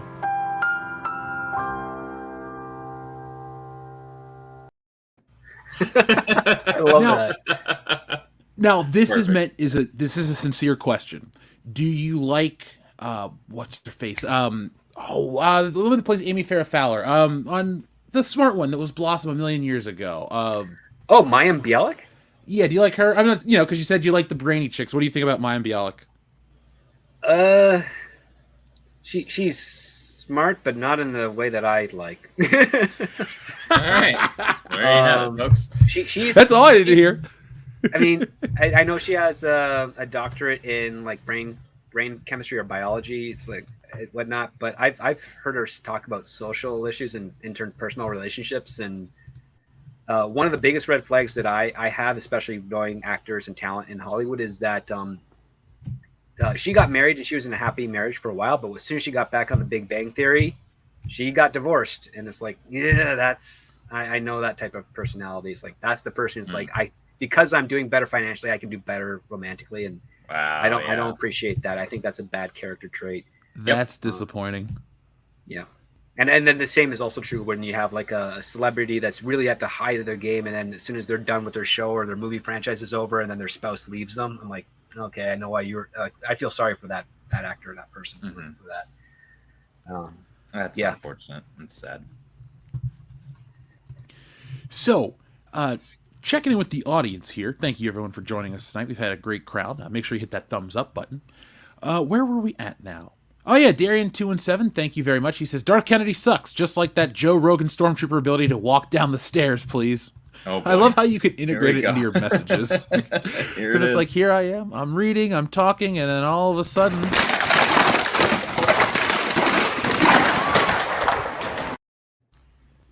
Love it. I love that. Absolutely love it. At least he was protected. You look it. A laser bolt, they're done. Flight of stairs, they're okay. Yeah. Imperial armor's good for something. Shrebbles08, thank you very much. He says, I'll take a Joe Rogan high as fuck and a message, please. Well, ask and you shall receive here on World Class Bullshitters. Message! Message! Message! And here's one of my personal favorites. Imagine if you gave a white supremacist 5-MeO DMT, and then as the first one, as they're exhaling, yeah. What a rush! Why did we see Joe Rogan in a bathtub? That's Ask Joe Rogan. Why did he film himself in a bathtub? Yeah, that's probably the better question. It's like, Joe, I respect your hustle, but I do question a lot of things you do. Yeah, I don't know if anybody needed that. No, but that's why we have the Back button. I'm quite certain nobody did. Up next, we have TLJ Screwjob who says, okay, guys, what's worse? DC messing up Trinity all at once on screen for the first time, or Disney not having Han, Luke, and Leia on screen at once? See, we at least got Han, Luke, and Leia on screen before. That's fair. That's a good point. However, if I were to remove that, for me personally, it would be more egregious not having the DC Trinity properly on screen. And that's only because, as much as I love Star Wars, I saw the prequels in theaters opening weekend growing up. In fact, I saw one of the reasons why Episode 1 is my favorite Star Wars film is because of all the sentimental value that it has for me, because I saw it. It was one of the first movies I saw with my dad, just me and my dad in theaters, when I was a little kid. And I love the original trilogy as well. I'm a huge Old Republic guy. You could ask OG Star Wars. My Old Republic knowledge is up there. And I love a lot of the used stuff. I played the vast majority of the games. But as much as I love Star Wars, my first love when it comes to fandoms is comic books. And messing up the DC Trinity on screen is just... that's too much, man. Break my heart. Yeah. I never once thought about how they screwed up the Trinity. I was like, oh yeah, the Batman versus Superman movie was pretty terrible. Now I'm thinking about it, I'm like, well shit, they really did screw that up. And because Han, Luke, and Leia existed on screen before, and look, there are more problems in the Disney Star Wars films than Han, Luke, and Leia not appearing on screen. If you would have had the three of them hug in Episode 7 and everything else was the same, I'd still hate the movie. So yeah. I'm going to go DC. Likewise. Kevin I didn't even see it in theaters. I've hated J.J. Abrams as a filmmaker for over a decade at that point. So I never even bothered to see any of the Star Wars films in theaters. I would wait. In fact, I actually went on a date with someone who saw it in theaters like 4 times. I'm like, I'm not dating you again. This is our first good man. date. Wow. 4 times. I saw it 4 times. Some dedication. She was also creepy. She talked about her brother way too much, to the point where like there's something weird going on there. Ooh. Oh yeah. Ugh. But yeah, I think like even if they were to do some sort of say flashback with the three of them together, because I understood the plan from a marketing perspective, it's like, oh, you're going to do a trilogy and you're going to make one of those three, Han, Luke, and Leia, the focal point of each film as like the mentor character to all these characters. I'm like, that's kind of strategically a good idea, but you really do have to preface that with like if you're telling a story, if you have a whole bunch of great ideas for that story, you want to put them in that movie in a balanced way, so that when you're done and you focus on the next movie, you have to come up with better ideas. Don't take a great idea and then just try and delay the inevitable for it, because you're doing a disservice to your fans, and that's ended up what happening here. There's no doubt in my mind that if Carrie Fisher didn't pass away, you would probably have one of the ending shots of Han, Luke, and Leia together in some capacity in the third film. But they didn't think of that beforehand because they're arrogant and they're greedy, and J.J. Abrams doesn't like to think beyond his nose, and as large as that is, that's still not far enough. Yeah. So, we got what we got. And but my mystery box, bro. My mystery box. Come on. That's a sales tactic. That's not a story tactic. I have a whole video on that. I gotta watch it because I don't like J.J. Abrams either. Yeah. I have to fix a spelling mistake that I missed because I worked on that. Like at the time, I was like wrist deep in a book that I was editing at my publisher company, and I can't believe that I missed like a spelling mistake. So just let's listen to it instead of watching it. But yeah, it's a good video. It talks to you about what the strategy is and how it's a good marketing tactic to sell garbage, but it's a terrible philosophy for storytelling. I'll add that to my list. Now, guys, we have a special guest tonight. We have Kevin Feige's left testicle in the chat with a super chat that reads, DC is going to put an end to Marvel's wokeness. Could. I mean, like I mentioned earlier, it's less that Zaslav is going in with the mindset of ending wokeness and more just he's ending things that are actively losing money and trying to promote things that he thinks is actually going to make money. And again, like I said before earlier on, this is a happy coincidence of, in a lot of cases, the trash is going to take itself out because woke content doesn't make money. We know this. We can just look at how Marvel has fallen from the top of the mountain to where they are right now. Their shows are in as far as like actual viewership, not what IGN rates them, because nobody gives a shit about what they think. Their actual viewership is crap. So they're on a downward trend. DC has a perfect opportunity here. They really do. I hope they take advantage of it. Full advantage. I hope they strike too. I know it sounds kind of mean to say it like that, but come on, guys, do it right. You got the biggest characters, and you can do them better than you've done them great before. Do them great again. There's a million people out there that want to work on these projects. You guys can I want find a those Hal people. Jordan Sinestro buddy cop Green Lantern movie. I'd watch that in a heartbeat. I want to be able to see. Oh man, I would love to see Brave and the Bold. I want to see team ups between Hal Jordan and Barry Allen. I want to see a Green I would love 5-6 years down the line. No rushing it. I don't need to rush it. I'm still young. Let's get to the point where we can have an event Green Lantern Corps film where we've got Hal Jordan on screen. We've got Jon Stewart, even Kyle Rayner, though I'm not that big of a fan. I've got a friend that's his favorite Green Lantern, but I want to see him all up there on screen, something absolutely epic. They have the characters. They just have to have somebody on the project that can write the characters. Agreed. Yeah. Jaimin D, thank you very much again, says, hopefully they won't adopt the story from any Tom King, Tim Sheridan, or Tom Taylor types. After 2015, it's really gone downhill with comics. I agree. I stopped reading Marvel books around 2014 with the Marvel Now initiative. That's when I said, no thank you. Marvel Now and all new, all different Marvel were absolute dog water, and that gave DC the opportunity with Rebirth in 2016 to actually have a comeback and overtake them in sales.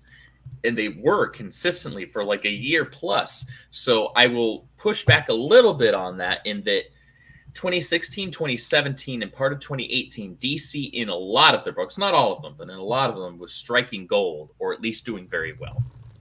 And then Dan DiDio put his fingers in too many projects and shoved Jeff Johns to the side, and they moved away from the Rebirth initiative, which was a marriage of the classic characters that we loved with new stories and kind of refreshed looks in some cases that in a lot of ways still retained the classic feel. And that's when he started pushing towards the 5G and future state shit that we have been kind of stuck with for a while. Yeah. There's DC has made a number of mistakes. Tom King, one of them. I remember I mocked him once on Twitter because he tried to compare himself to, I think, Frank Miller and some of the other writers. And he immediately blocked me. That was the first and only interaction I ever had with him. It's like, boom. What did he expect? He's not that good. No, he isn't. Not. He had one good arc on the Batman comic, and I heard that his Miracle Man book was good, his miniseries, 6-issue miniseries, but I didn't give enough of a shit to read it. Miracle Man's at Marvel again, right? Scott-free? Not that I'm aware of. No, not Miracle Man. I'm thinking of what's the one I meant book? Mr. Miracle is what I was thinking. Sorry. Oh, Mr. Miracle. I'm thinking of Miracle Man. You're correct. Okay. Mr. Miracle is DC. I don't know why I futzed that up, so that's on me. Oh no, you're good, dude. Believe me, there are so many fucking characters that have similar derivative names that I'm surprised there weren't lawsuits for how similar they are. But I digress. Not enough lawsuits, at least. I mean, I would much prefer Captain Marvel to be at DC than having that name reappropriated to Carol Danvers. Agreed. It doesn't really. Oh, it's for branding's sake. No, I don't care about branding. There's a historical. They beat you to precedence. it. Sorry. I mean, you were Timely Comics forever and Atlas Comics for a long time. Like, you weren't Marvel Comics technically until what? 61. They put Marvel Comics on Fantastic Four #1, but I mean, shit, they were whatever they could be. It's weird how Marvel has a really bad cyclical cycle. Which is repetitive. I just said that, I know. But like Marvel in general, like they have fallen more times than people want to give them to remember. And so they had the Timely Atlas whatever stuff, and they were on the outs after after the war. You know, people weren't reading superhero books as much. The crime and the monster stuff, they barely made it through the 50s. They have their upswing in the 60s with the Marvel comic books, the superhero stuff. But as they're selling millions of books in the 90s, they go fucking bankrupt. They have to restart the bubble burst. They do all this shit. Now we're at the point where they're in their third, I guess it could be a fall again, where their movies cost more than they've ever cost, but they suck and people are ready to move on. So like Marvel has had this problem before. I don't know why they keep making the mistake or even how they make the mistake, because I don't know how you fucking keep doing it. Just calm down. Part of the mistake is that in recent years, producers have found out, and producers want to be writers, but they don't want to be mistreated like writers. So they found a workaround, which is they find a young, hungry writer that is talented enough to complete a script, but desperate enough to work that they will write whatever the producer wants. And that's why we're getting mediocre plots, poor character development, mediocre films. David Callahan, who wrote Shang-Chi, Wonder Woman 1984. He wrote Zombieland 2. He wrote Mortal Kombat 2020. He wrote Doom with The Rock way back when.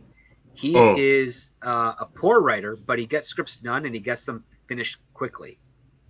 And that's not usually a good sign, because a good writer will finish a draft quickly, but they won't finish a script quickly, because no writer worth their salt thinks that their first draft is perfect. And that's it. It's because it's like, I finished my first draft and it's really good, but it has to be better.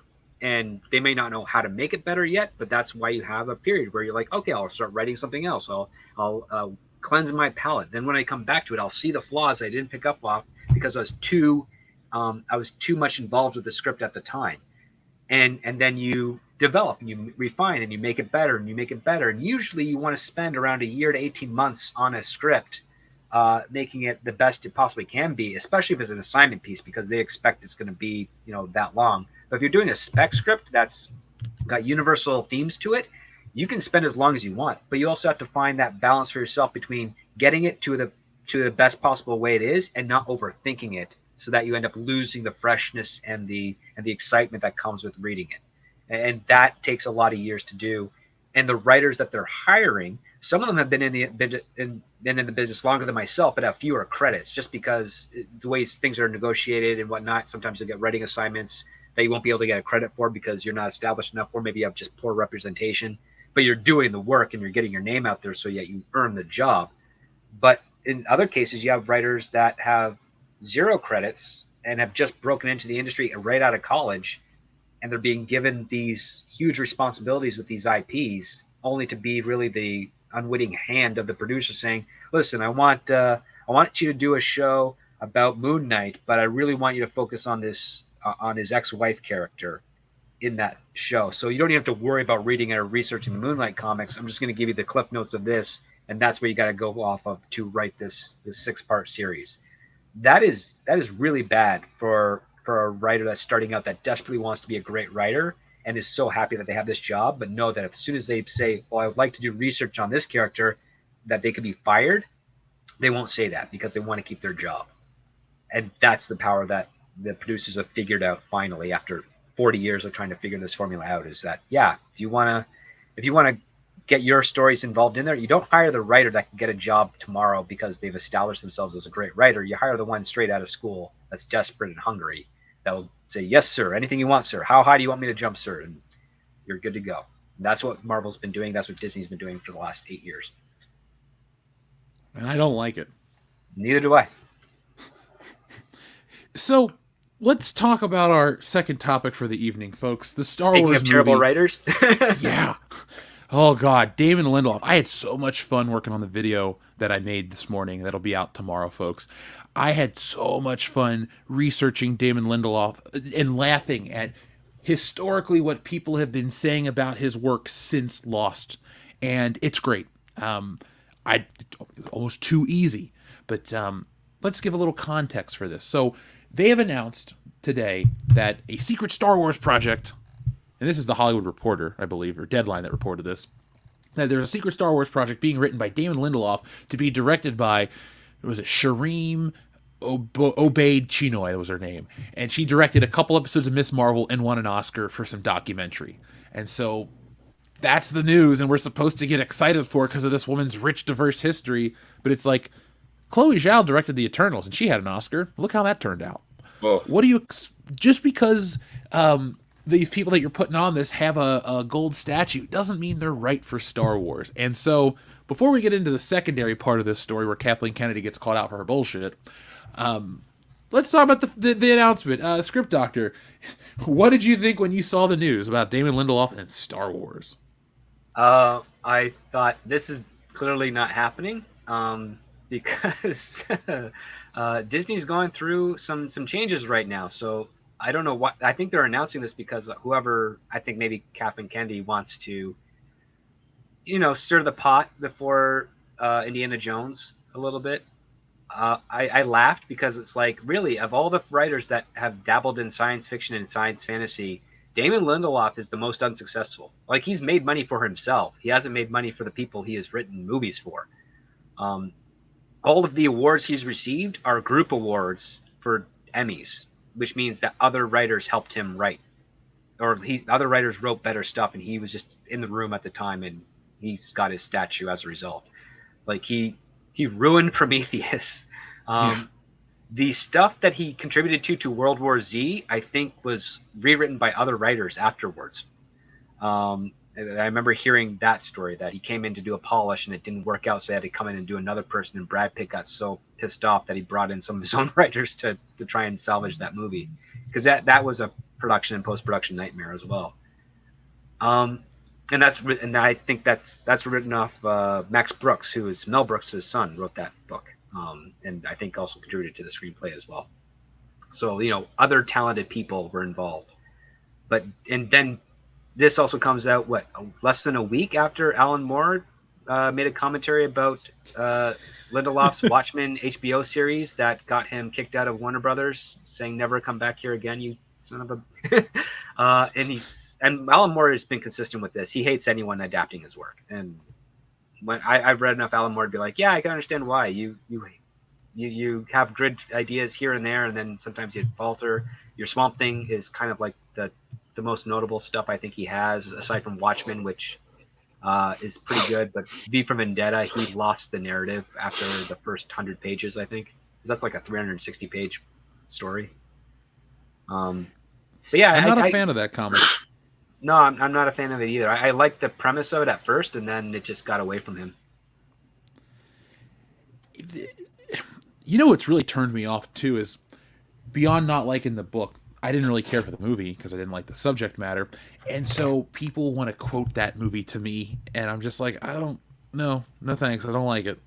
I'm bothered that they call the Guy Fawkes mask the V for Vendetta mask, because it's a Guy Fawkes mask. Those existed before V for Vendetta. They were worn on Guy Fawkes Day. That remember the 4th of November. Or he wanted to overthrow the government. And listen, I understand some people's perspective of that, but usually you don't want to destroy it. You want to vote it out. Vote out a government that's not representing you. But regardless of that fact, yeah, Damon Lindelof is the worst choice. I mean, people in my area of screenwriters are like, yeah, we're pretty confident he's the reason why Prometheus sucked more than it would have otherwise.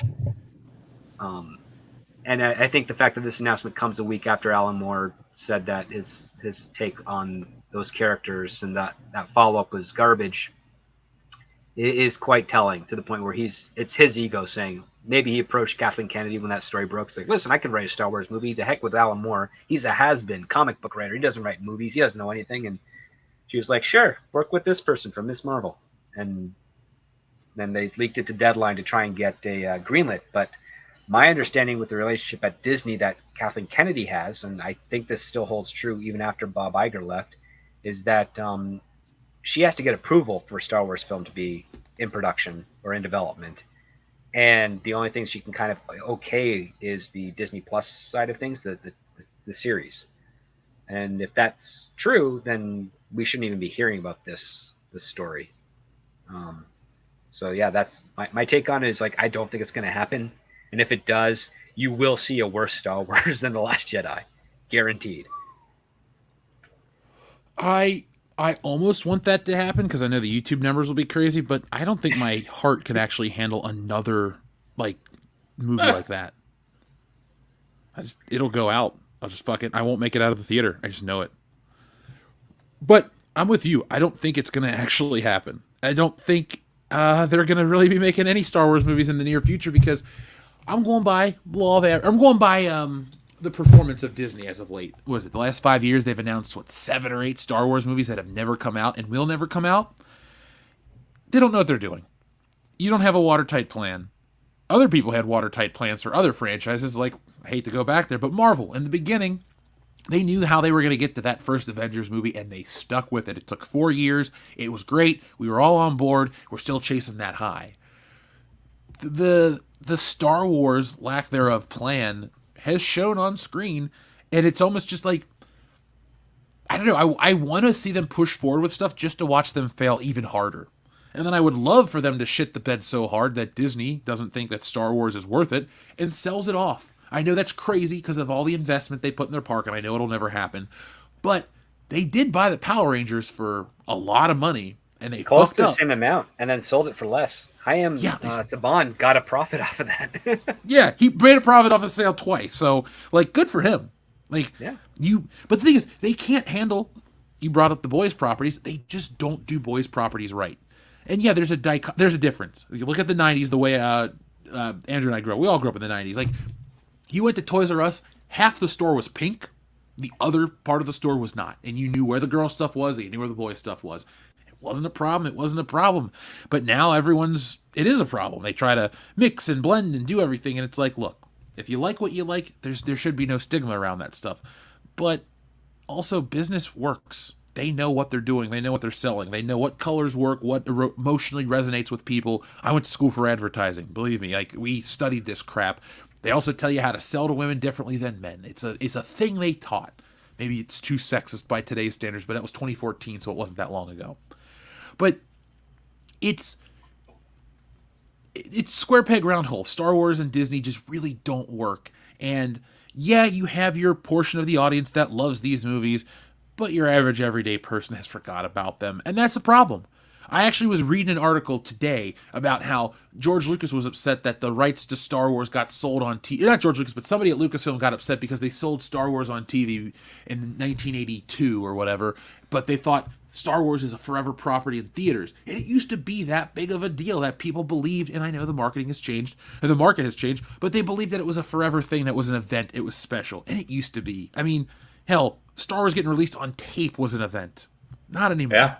I remember the 10-year anniversary box set that they would advertise in '88 back then, and then I remember them doing the THX version about 5 years later. I think it was 5-6 years later, and then you had the special editions and the theatrical re-releases, and those were absolutely fantastic, and it was an event. I think for the TV side of things, you might be referring to when they did the 2 Ewok films that were made for TV.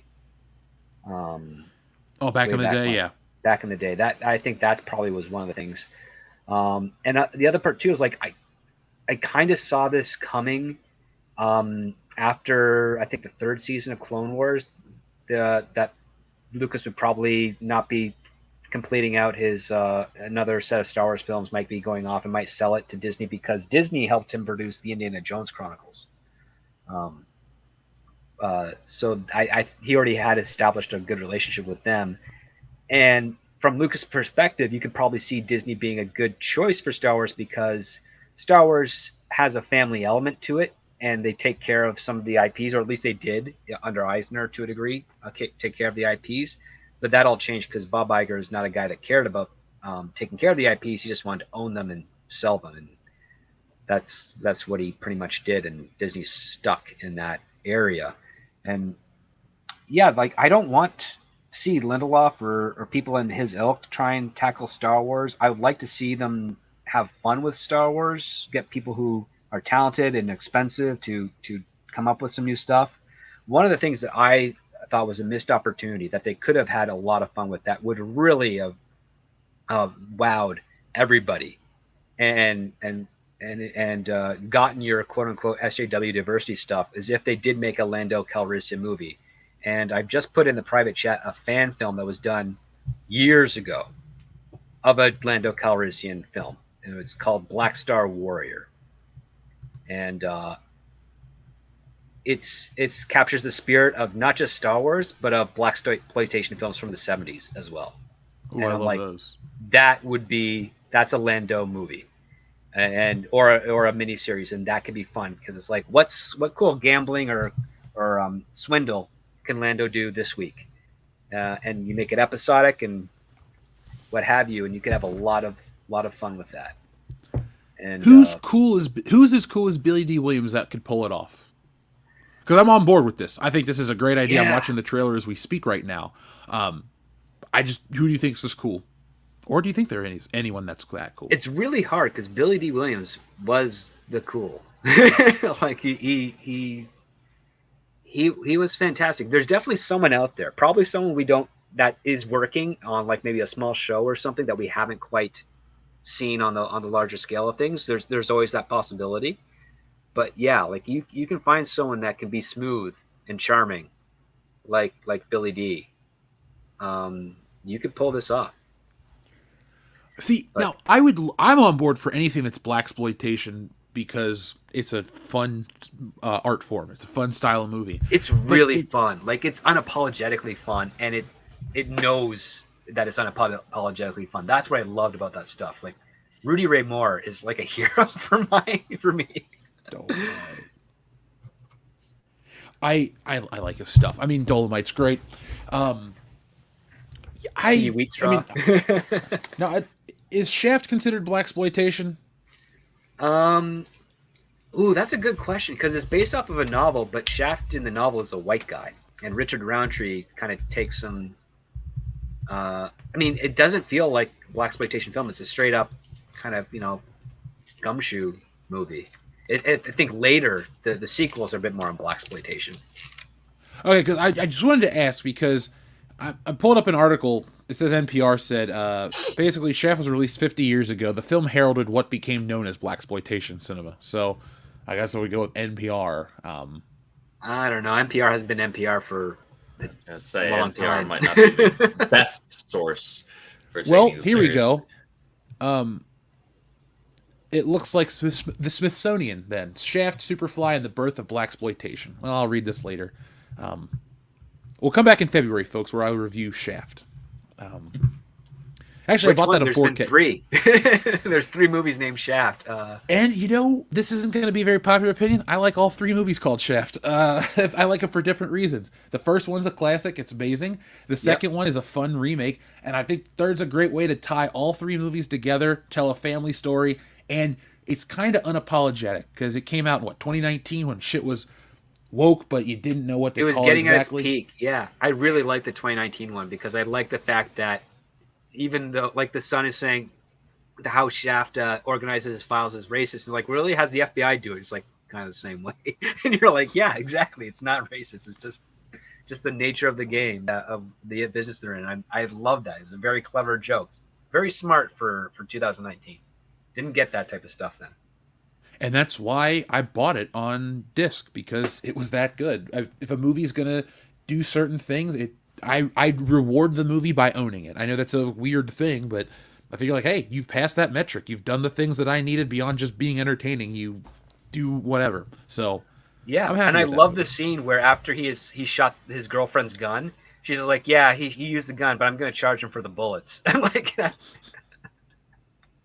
just really got to me. I'm like, that's a very funny thing to say. And it's very character developing. I dug it. I was so glad Samuel L. Jackson was such a big part of that movie too. Yeah.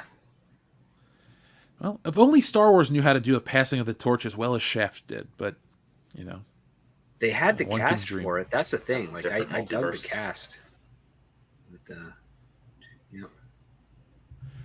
So, Oh yeah, and Chris Terrio, who wrote Batman v Superman, wrote The Rise of Skywalker. So there it is. Seeing Lindelof's name, just back in the day, I always would wonder, how does this guy keep getting work? Why does he keep getting work? I thought we were over him. And now I'm just thinking of all these terrible sci-fi and genre writers that all get work, but I guess it's because you know the right people, right? It's really relationship. Yeah, reputation supersedes profit and talent, essentially. I mean, it has ebbs and flows, and different corners of Hollywood are some are very merit based, and those are usually the ones that are trailblazers, and they come sparingly. And then you have the other ones who, they're born and raised in the industry, some aspect of nepotism, but mostly it's tight relationships. Like J.J. Abrams, the reason he is J.J. Abrams is because his parents were realtors, and they sold a house to Steven Spielberg. And if you ever dealt with realtors or people in retail, they like to try and make personal connections with their clients. And what they probably end up doing, and I'm being hypothetical here, is they probably said, "Hey, Steven, we've sold you your house. You're moving in. We know you're going to a premiere. Listen, our little kid Jeffrey here, he can babysit your kids while you're doing that." And boom, there's his end. Good for JJ, bad for us. Yeah. I mean, I know it's hyperbolic, but he's one of the people that just brings so much garbage to movie making. Like, he's done damage. Yeah, you never really had someone last in the industry this long that has done as much damage. Now, he has been soft kicked out of Paramount, Disney, Warner Brothers. Sony's never going to touch him. But now he's moving over to Apple. And I think once he's done there, he's going to go to Amazon because two of his acolytes are the showrunners for Rings of Power. So, I mean, once he finishes those two off, he'll have to start working independently again. Or maybe he should just retire. I think J.J. Abrams has told enough stories. We're tempted to, yeah. Yeah, look, there's Super 8, and then there's Mission Impossible 3, and the Star Wars movies. See, JJ, you've done enough, my friend. And, hell, I am really glad that his Mission Impossible movie didn't tank the franchise, because it's like a whole different series after that one. And I'm glad, because it improved after him. It did. It actually it saved the franchise and it was a terrible story. But Tom Cruise and Philip Seymour Hoffman were really big at that point, and I think that's what drove it. Because I got out of that movie and I had a headache for how stupid it was. I vividly remember that to this day. Actually, I even remember calling my girlfriend up like, "We're not seeing this movie tonight. It's terrible." But yeah, they have Christopher McQuarrie who came in to do the Mission Impossible, and he is rumored to be one of the guys that might be helming this next Superman film as writer director, because he's been successful with the Mission Impossible series, and his Top Gun Maverick contributions helped secure that $1 billion box office. So we'll wait and see if that's going to be in line with his schedule, because I still think he's in production on number 7 of Mission Impossible before 6 comes out. So I'm ready for those. I hope I just don't want to watch Ethan Hunt die. I mean, don't kill him off. Nah, don't kill him off. Don't kill him Let off. him retire with his wife that's estranged or something. Exactly. That would make me happy. Give the man a happy ending. He's been through some shit, and a lot of it. He's 65 years old. Let him settle down. The Mission Impossible franchise is my favorite film franchise. I really want to see it go out on a high note and actually I don't need every single movie to end in a happy ending, but that is one that I would like to see a happy ending for. Let the man retire in some damn peace. I'd like it. Mission Impossible is such a quality franchise these days that it's past James Bond in my eyes as the best espionage, whatever you want to call it, action franchise. It really is as good as people say. I keep going into those movies and I keep walking out very happy since number 4. Yeah, I would say end the film franchise with Tom Cruise and do a Paramount Plus miniseries, not with Ethan Hunt, but with Dan Briggs, who was the original character from the 60s. Just have him and his team do some, little, 8 episode seasons where it's not action oriented. It's back to the whole, are they going to get away with this mission type of thing? Where the suspense is that they're almost going to get caught traveling from location to location, wearing the costumes and the masks and posing as fronts to get information or rescue someone like a political prisoner or something of that nature. I would love to see that as like a nice little follow up to this film I'd watch franchise that when it concludes. Yeah, because I just said what I said about the newer Mission Impossibles, but the first one's still my favorite. I love that spy world, the masks, the knock list. I mean, I played the video game too as a kid, so that definitely colored my perception of the Mission Impossible movie. But I really dug that. That was, I guess, in hindsight, I never realized how much I was into it as a kid. But Mission Impossible is the shit. I love the show too. The only thing I was missing from that was like, why did Phelps betray everybody? Like, I don't get it. I'm missing that one spot, that one thing. It's a big spot too. Writer wants it, but like, I mean, I understood why the original cast refused to come back for that film because they're like, no, our characters would never behave this way. But I mean, John Voight did a good job, and Tom Cruise really just was different in that movie compared to the other stuff I'd seen him in before. So yeah, he likes the role, so I'm happy. and it's almost a 30-year strong franchise, right? So Damn, God, it's 4 years away from being 30 years old. That's so weird. I know, right? It's pretty wild. I remember that summer very vividly. That was the mission. That was the Independence Day summer. That was the movie for me of that year. I didn't see Mission Impossible in theaters, but I definitely saw Independence Day. So, guys, let's check in with the audience one last time, and then I think we'll put this nice 3-hour episode to bed. We've had a lot of great conversation, a lot of fun. I've been enjoying it. Script Doctor, it has been a pleasure to have you on the show, man. I didn't know exactly everything you had worked on and pitched, but your Power Rangers stuff is awesome. I wish that was the movie we got. So do I. I think there'd probably have been a sequel by now. Dude, look, OG Power Ranger fan, definitely have a special place in my heart for just the original stuff. But if you can do it, like the comic books, the more modern stuff from Boom Studios tend to do it right. I like those characters no matter who's going to play them. And, that's one of those things that I wish we would have got, but, it's out in that multiverse somewhere, dude. Sadly, it's not this one. Yeah. Yeah, it is, but thank you so much for having me on. It's been a blast with you guys. So let's see what's going on with the audience tonight. Yeah. So we have a final super chat from our friend Wander who says V for Vendetta, but instead it takes place in America, and instead of a Guy Fawkes mask, V wears one of those rubber president's masks. Davy Crockett hat, maybe? Look, it sounds like he just wants them to remake Point Break, but they already did that once, and it was not. They already did that, and they shouldn't have. Yeah. Yeah, that bothers me that they remade Point Break. It's one of those 90s flicks that's just perfect as is. And I know this is an 80s flick that I'm going to compare it to, but it's like the movie The Lost Boys, where it is what it is. You don't need to modernize it. You don't need to try to change it. You don't need to try to make excuses for some of its eccentricities. It's just a movie that you accept as is, and it's pretty damn awesome. And so Point Break, remaking that's like trying to remake Die Hard or trying to remake. I'm trying to give, to scale importance. I'm not going to say the It's Godfather. like remaking Total Recall again. That's... what pisses me off is I paid to see that in theaters too, because I was like, oh, my friends want to go, I'll go along with them. Oh. It was so fucking boring and bad. It was not a fun movie. It was just kind of like, I think if you look at it critically, it's not necessarily a bad movie, but it's not a fun movie. It's not a great movie, which it should be. It's got none of that.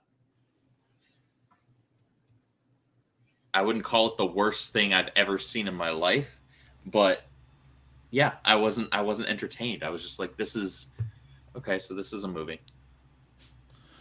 Well, that's the best way you can describe certain pictures. It was a movie.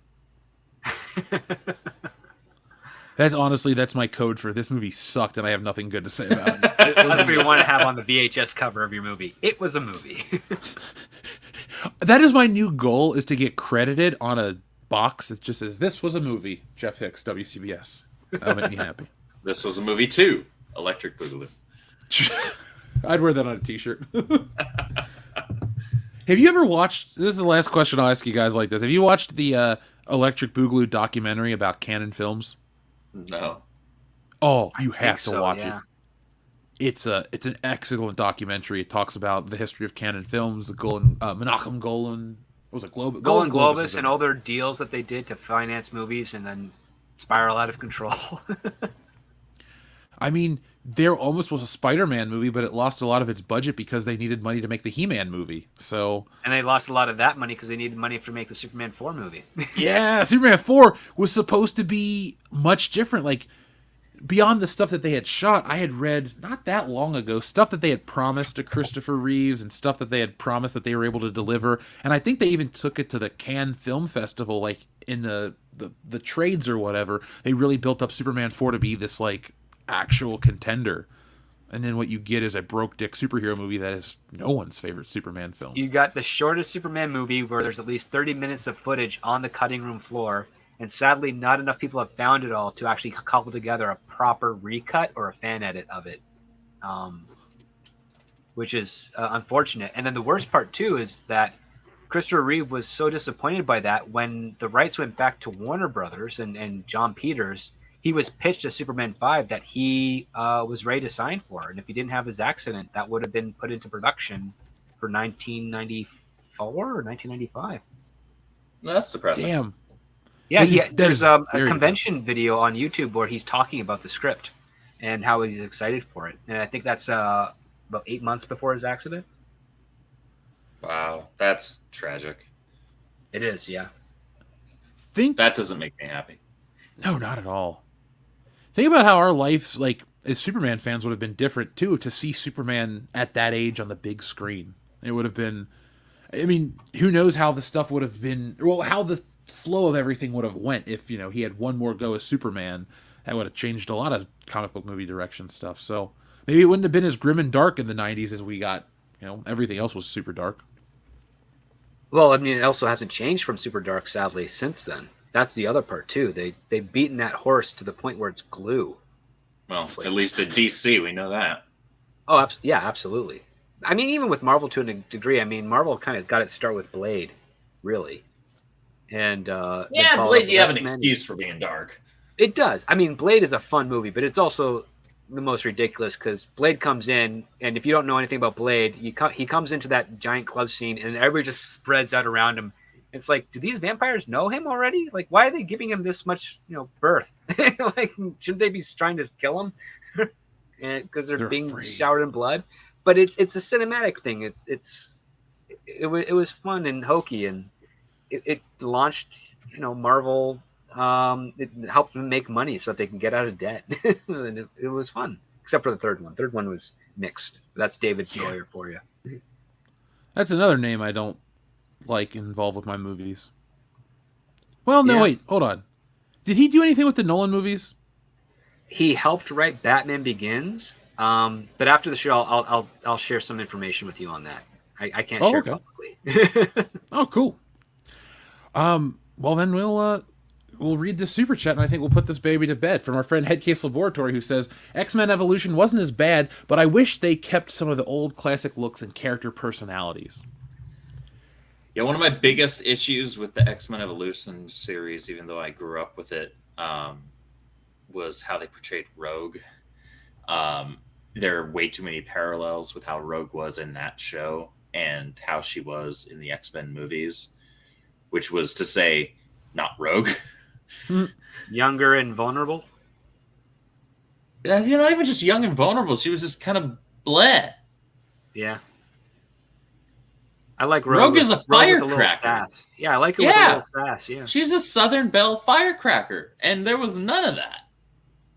Absolutely none of that. The animation was good, though. God, Anna Paquin was boring as Rogue, the more I think about it, too. More like Anna Plaster. She's an actress that's, fine, but I don't know why she was an X-Men. Bryan Singer has a taste. Yeah, we know that. Oh, we know.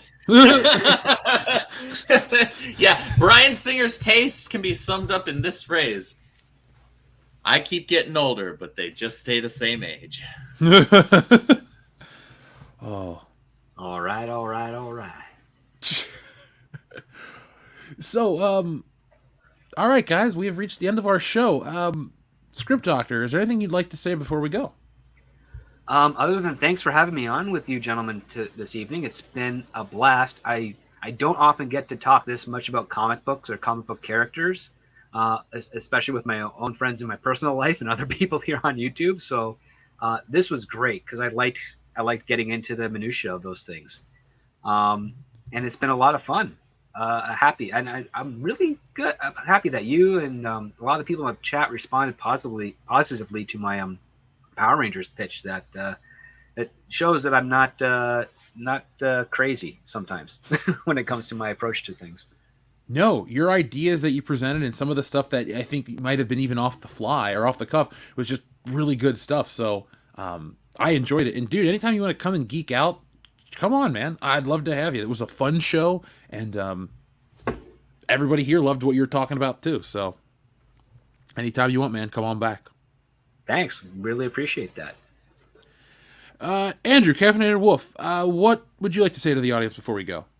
Well, I just want to appreciate everybody that stuck around through this, 3.5 hour show, and I apologize for our tardiness, but I think it was worth the wait because we had a fantastic conversation, awesome dialogue. I hope that you guys were having as much fun as I was. Just as Script said, geeking out, man. That's something that we don't in this space do enough of. I think it's important to criticize that which is deserving of being criticized, but doing nothing but bitching into the wind constantly, that kind of negativity can wear on you. That's bad for your soul. That's bad for your health. It's bad for your hairline. So, avoid that if you can, if you're a male.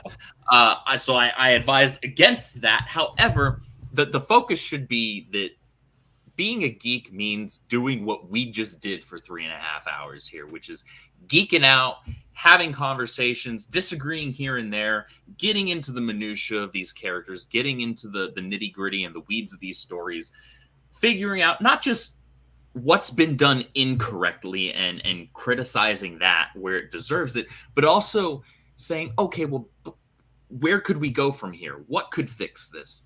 Because at the end of the day, we're geeks and we want to enjoy this shit, right? And I think that tonight's stream was very emblematic and a testament to that.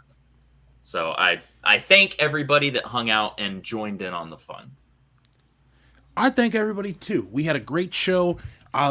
This has been one of the most fun streams I've had in a minute, honestly. I love hanging out with the guys on the WCBS show. They're my brothers. I love them. We've been doing the show for years, but this was a different type of show, and I found myself listening at times more so than I was like getting ready to try to transition the show or host it. So I just want to thank you guys for entertaining me personally, entertaining the audience, and just being awesome. It was a great time. Now, our friend Headcase Laboratory has one more super chat. He says, Rogue didn't get any of that Captain Marvel. Ha ha! She should have got all of Captain Marvel. She should have just went up to her and said, hey, boom, right on the face, sucked the life. That's the only way I want to see Brie Larson come back. If we get this new Rogue come in, her and Mystique, like, oh, dude, here's how it'd be great, too. Captain Marvel lands with her stupid leather jacket. She's all egotistical, like, hey, guys, what's up? And then all of a sudden, boom, fucking Rogue touches her. Mystique transforms from, like, one of Captain Marvel's friends into Mystique, and we realize it was all a big trick. And then instead of holding on to her too long and absorbing all her powers, Rogue just kills her by mistake. And that's the end. Oops. You're not coming back to be really pissed off that you almost died. You're just not coming back. She did, and that's how it should be.